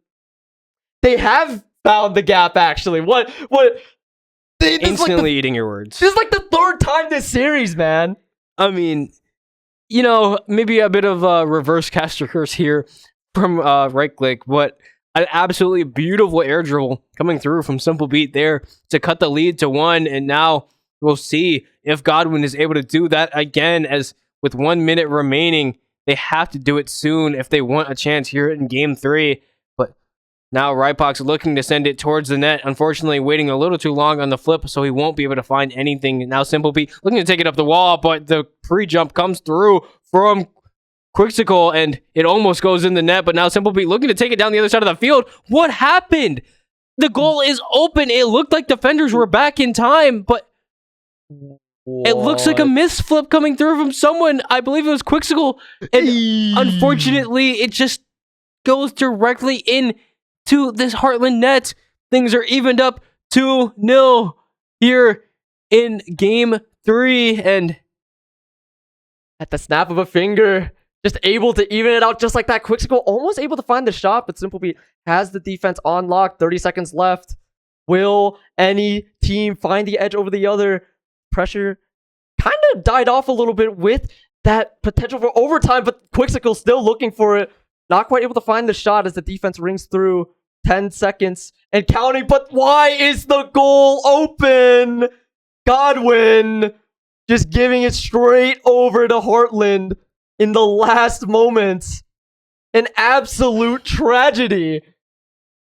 it's just a unfortunate 50, right? I mean, it was less a 50, more of a dunk, but unfortunately, it still just finds the corner of that net completely unprepared. But a kickoff goal from Godwin once again evens things up with 9 seconds to go, and it's absolutely insane. Instantly finding the challenge off the cheat, and things are evened up at 3-3, 9 seconds left. As you said, this Godwin team has found so many kickoff goals, and they find it here in the most important moment, and they do it again as it's slotted in to somehow take the lead with 5 seconds remaining. Nah. I have to like break character for that one. That's insane. What am I watching? 2 in a row? Godwin cannot keep getting away with this. And with 5 seconds left on the clock, it's going to be a little bit difficult for Heartland to try and find a way to take this game 3 as it keeps ticking down. The ball goes, and Godwin barely find this game. This one absolutely absurd. I mean, it looked like it was over. It looked like once this last goal, or the second to last goal was scored, or the last one from Heartland, I thought it would have been over. I mean, 2-3, a few seconds remaining. It's evened up, and just on a whim, it's over.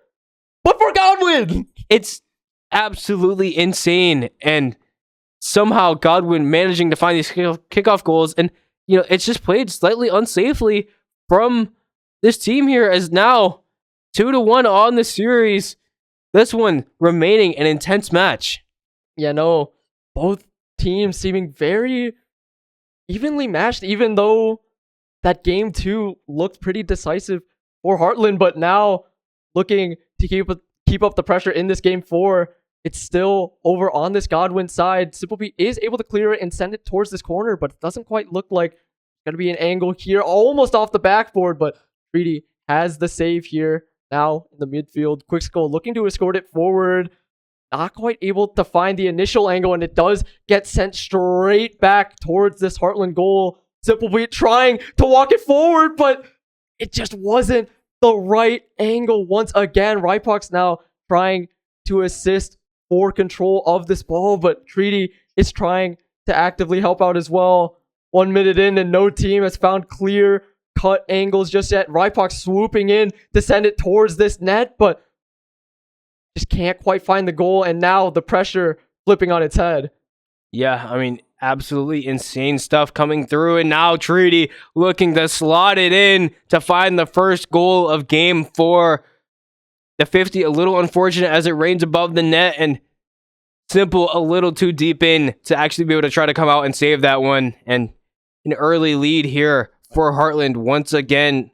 We'll see if they can maintain it. You know, Heartland once again, I feel like every single game we've seen, besides like 1 or 2, Heartland has found that first goal, but it always just ends up immediately reciprocated, and Rypox just sends it past to even out this game 4. Yeah, somehow it's just able to get it over one of the last defenders there, and the other one not quite expecting it. I think they were, expecting some form of 50 to actually follow up, but it is not there. And now the early contest coming through from Simple Beat off of grabbing that back boost. the cheat not quite working out for Heartland as they wanted, but still finding some value out of it, as now it's sent towards the midfield once again and looking to take the shot as Quixsicle, but unfortunately not being able to put it on. Maybe it was a boost issue, but now Treaty looking to collect it on the back, doesn't quite make it, and unfortunately the whiff of Quixsicle means this goal is wide open. Rypox finding the second goal for Godwin and the first lead of Game 4 for this team. Godwin just able to turn it around on a dime like that. Looking for it, they got so high impact demos there to really just narrow Quixsicle down, and in the heat of the moment, just that whiff really sealed the deal. But now pressure still on for Heartland, looking to walk it forward into this goal. Simplebeat is able to clear it though, looking to escort it away from the hands of this Heartland side, but stuck along this mid line, just bouncing back and forth. Rypox is able to send it to the ceiling, but it doesn't quite look like Simple is going to be able to capitalize onto it as it goes up to the ceiling, looking to launch it away. Treaty doesn't quite have the angle for the shot. Might be able to get it past Quixsicle, but it goes onto the sidewall here as it gets bumped by Rypox. It just gets cleared back to the midfield by himself, and now Quixsicle trying to capitalize on this mistake, finds the demo, but there's not enough time for Treaty to get there to really find that shot, as now it's another corner scuffle. Godwin need to try and hold this down. Yeah, and we'll see if they're able to do so, but still staying on this offensive side, or actually now finally returning to Heartland's defensive side. We'll see how the pressure kind of turns out here as Quixsicle looking to send it out, getting another contest on the wall. Treaty not ready to follow right away, but is in the air. He sends it down, looking for another touch off the floor, but unfortunately intercepted. Now Quixsicle forced to try to send it out as the boost is low. Not going to have a lot of options if it's off the hit of these two, as Rypox now getting a nice hit, able to follow and looking to keep it in the midfield for his teammate. A bump comes through, but can a shot follow?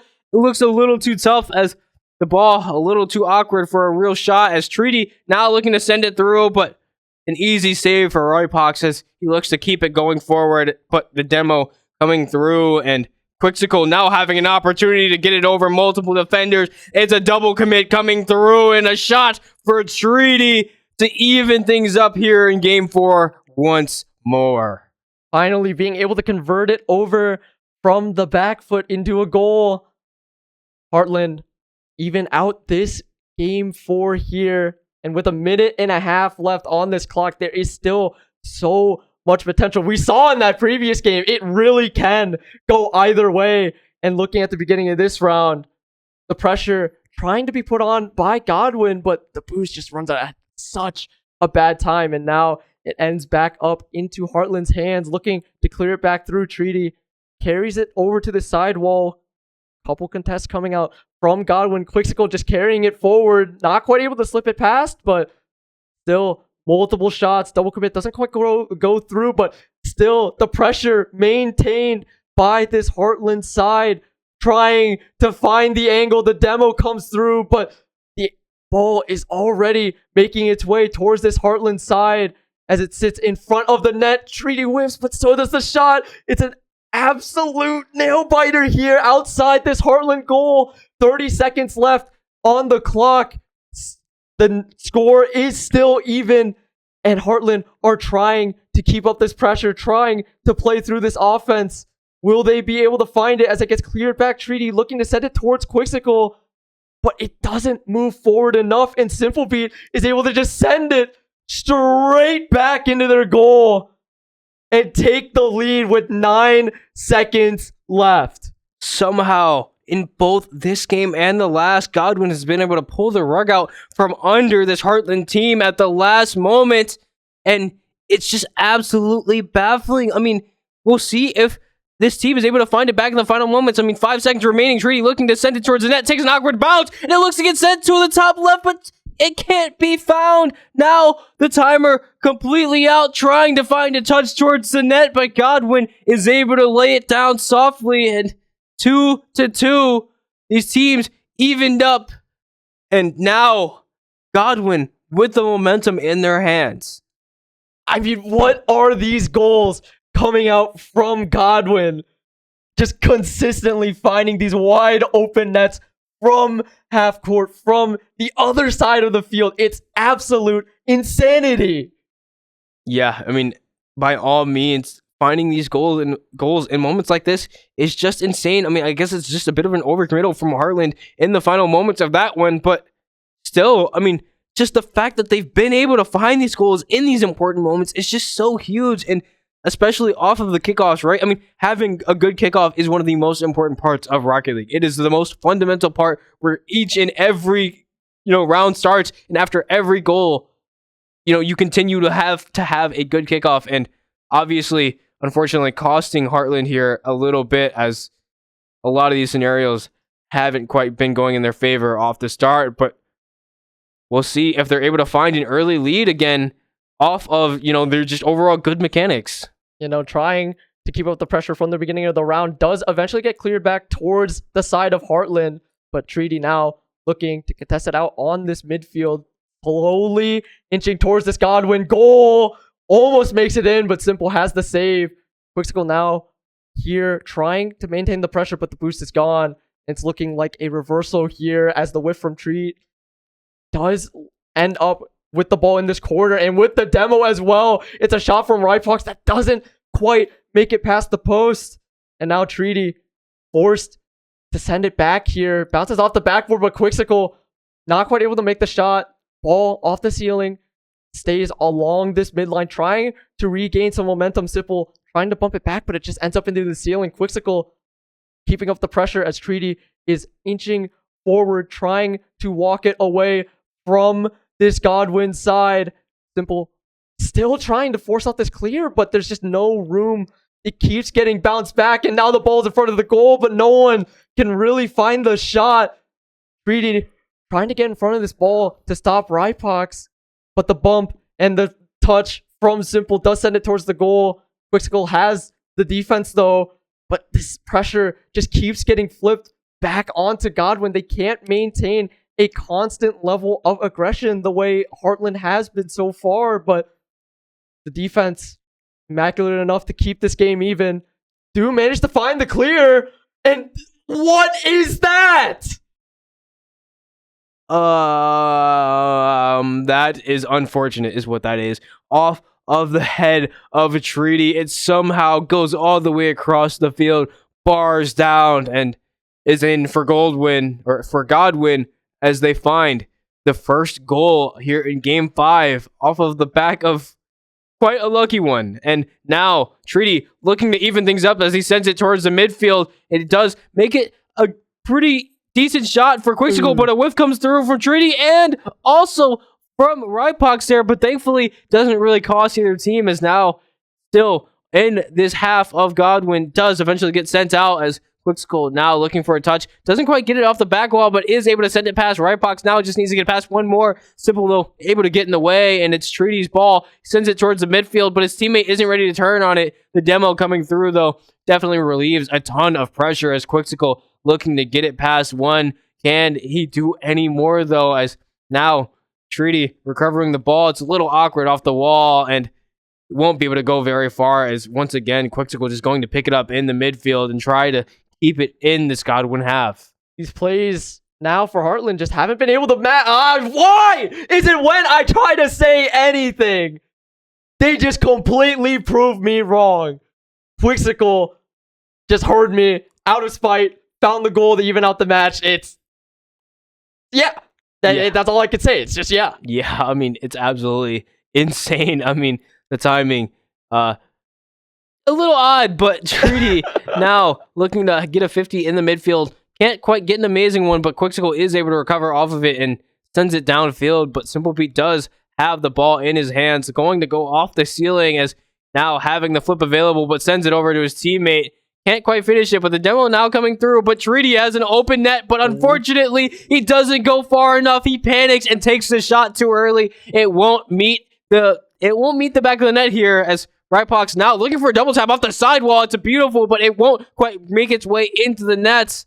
And now it's just a little bit of back and forth as it's finally cleared out over to Godwin's half, but not fully, as these players currently just playing a little bit of ping pong. Looks a little bit like Heatseeker here, as it rains in front of the net once more, but somehow Rypox is in the way, and 1-1 a minute 20 remaining. Treaty looking to do it all on his own, but he's a little too high off the ground. And now finding a demo, simple, sending it to the other side, though no flip and not under the ball far enough. He won't be able to send it any farther. The angle is just not presenting themselves super clearly when they are actively trying to make these offensive attacks happen, has led to a stagnant score of 1-1.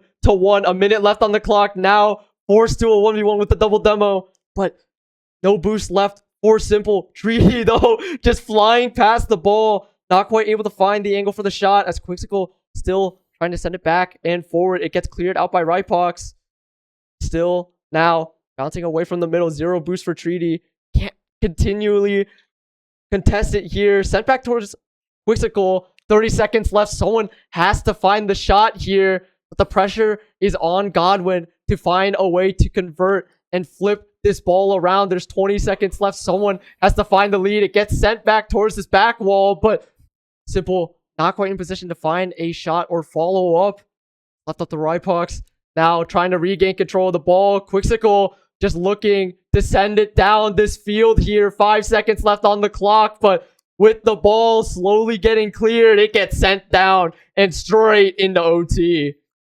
Yeah, the first OT we've had of this series, but all these games, or at least majority of them, have felt super close. And now we'll see who can start off this this overtime with something good, as it almost lands in the net of Heartland incredibly early. Thankfully, that one going off the crossbar. But now Quixsicle looking to get it past one. It does end up in the midfield, but Treaty having no boost. Got to play it slow, but Quixsicle actually going to take it from under his feet, knowing he has the better touch, as Simple not able to connect on that one. Now trying to set it in front out to Treaty. Treaty able to get it over one, but he can't do anything more as the tank is empty. It's over to Simple Beat off the sidewall. Now under the ball, just the perfect amount. And gets it over Quixsicle. Can he find the double to finish it? It's Treaty to be in the way to deny the game in the favor of this Godwin team. Treaty looking to keep the pressure up and keep these players off the ball, but he's able to do so well as Quixsicle now able to recover and look for the 50. You can't quite find it. Simple Beat looking to send it past Treaty, but it's not enough as Rypox forced to take it to the corner. The bounce isn't great. Now trying to cross it, but it looks like these defenders will be able to get in the way in time, as it'll end up in the midfield once again. A 50 on both sides, but Treaty still has boost and he's looking to finish it. The touch isn't good enough and it will remain outside of both of these nets. Still 1-1, still looking for the finish. Quixsicle has the touch, but it's not enough. These players going back and forth, trying to fight for everything on this field. Both teams absolutely neck and neck in this OT. So many angles presented, but just not quite meeting their marks. Still trying to clear it away. It gets sent back towards this Heartland goal, but no one really has the angle for the shot. Simple Beat still trying to keep up the pressure in this corner. Passing it over to the right box. The shot comes through, but Treaty is able to block it away. Looking for the clear, looking to continue it forward. Not quite. Oh, it is able to find it. How does it make it? Treaty able to find the shot 2 minutes into overtime to threaten the series point. Wow, an absolutely insane shot coming through from Treaty. I mean, it's honestly so surprising that he's able to slip that one past the last defender. He's able to secure it here for Heartland, as now they move to series point 3-2. This match basically as close as can be. I mean, what a turn of events throughout this entire game. First of all, why do these players keep just trying to prove me wrong whenever I say anything? Like, I just want to pretend like I know Rocket League. I'm just getting completely and utterly grief. But, like, this is such an intense series. These players are just going absolutely head-to-head. And now the pressure is going to start building on Godwin, though, as Heartland's on match point. Yeah, I mean, it is now or never for Godwin. They have to lock in and be able to find this game if they want to continue on, if they want to go to a game 7 and have a chance at winning this one. But Heartland has no intention of letting them do so, as they save this first one nice and easily. It's sent out to the midfield once again. Rypox getting it past one, but Treaty in the way, able to be an absolute rock in this goal. And Quixsicle looking to try to get it out, but Rypox has the touch. Treaty still looking to be in the way once more, and he will keep it out of this Heartland net. He will keep the score 0-0 as it's sent back over. Quickscope looking to finish it. Can't do it for now as the fake comes through from Simple.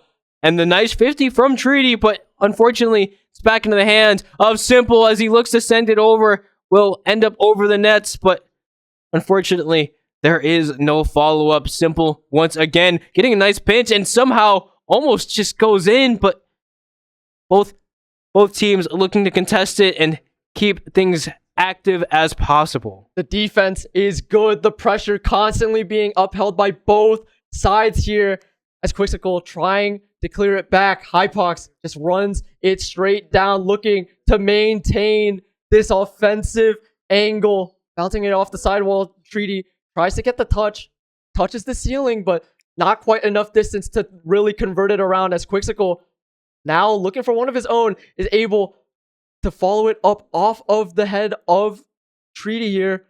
Now, back in the control of Godwin, sends it back towards the midfield and into this Heartland goal, but it's just back into the hands of Treaty, and they aren't able to find an angle onto this goal just yet. It's just back and forth clears towards these corners, towards the goals. It's not in, but it's Treaty to swoop in last minute to clear it out for Heartland and take the lead once again. Rypox thought it was in. He went for the touch, but unfortunately it's off of the crossbar, meaning an open net is presented. And Treaty able to clean it up quite nicely. Now it's on Godwin to be able to find it back as he looked to send one towards the net. Saved by Quixicle, and unfortunately it's too deep. Heartland able to find another one nice and easily. And now Godwin down 0-2.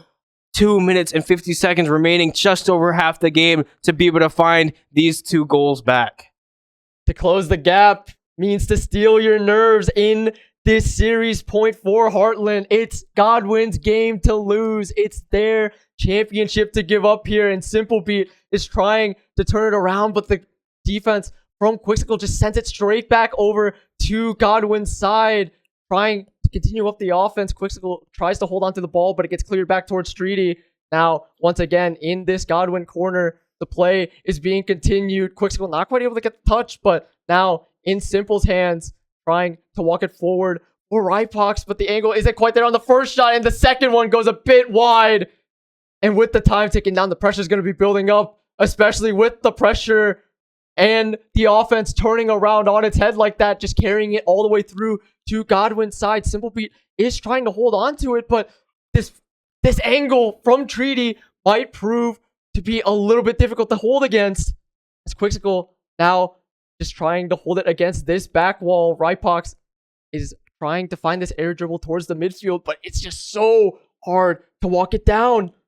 The shot coming through is going to go off the crossbar and is going to bounce a little too far down as Rypox unfortunately not going to be able to finish that one off. That was the goal that Godwin needed. They want to do everything they can to be able to even things out as they take another shot towards net. It's right into the hands of Treaty, but Rypox having another touch towards the midfield. Can it be finished is the question. It won't be as Simple tries to finish it, but it's Quixicle in the way. And now Rypox sending it back once more. Treaty able to find his way in front of the ball though, and now Quixicle sending it back to the other half. 2 goals still ahead.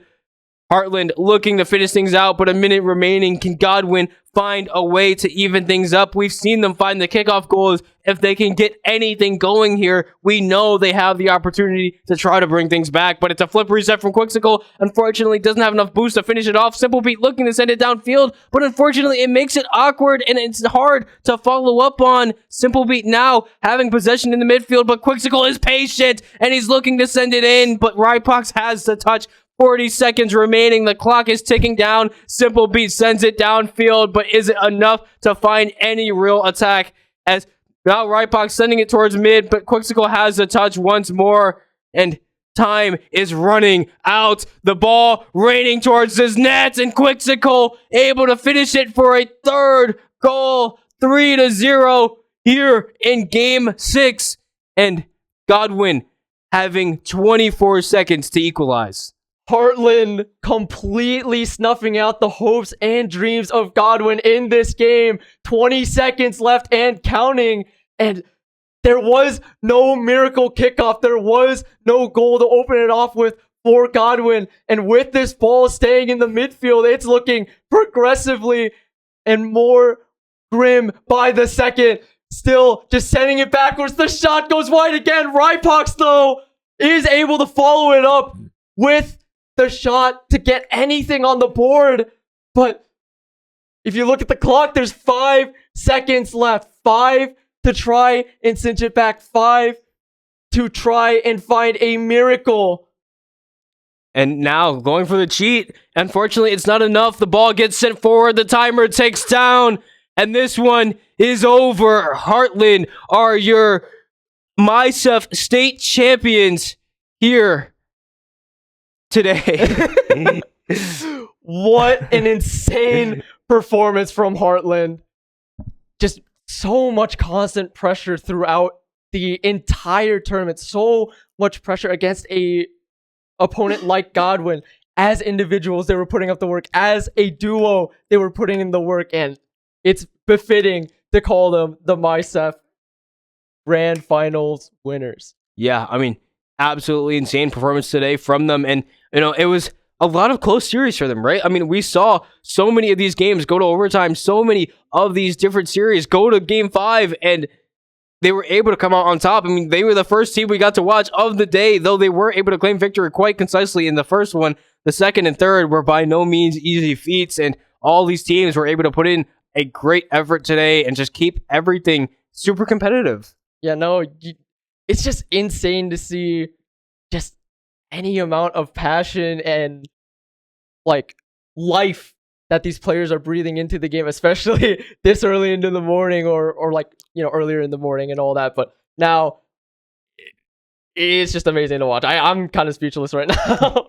Yeah, no, I mean, it definitely has been a bit of a long day, but Heartland able to tough it out and just bring the absolute fire to the game today. And it's phenomenal, but yeah, overall, a great performance from everyone. Godwin putting in such a great effort. We saw, multiple good series from them, and we saw how much effort they were able to put into these last games, like especially the games they were able to just pull out from under Heartland in game 2 or in game 3, in game 4 when it looked all but over. And the fact that they were still able to put up such a good fight after, game 2 was, a bit of a sweep. And, it's amazing to see them still have all that passion. Yeah, no.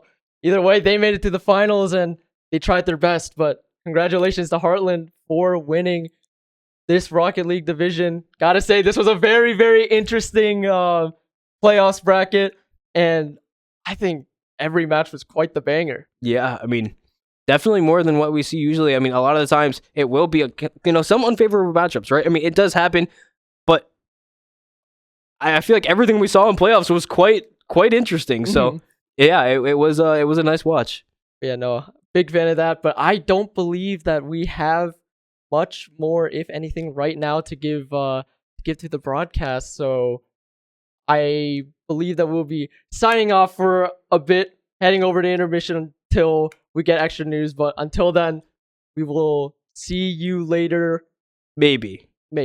But yeah, thank you guys so much for watching the Rocket League Grand Finals, and we'll see if there's more. But thank you for watching.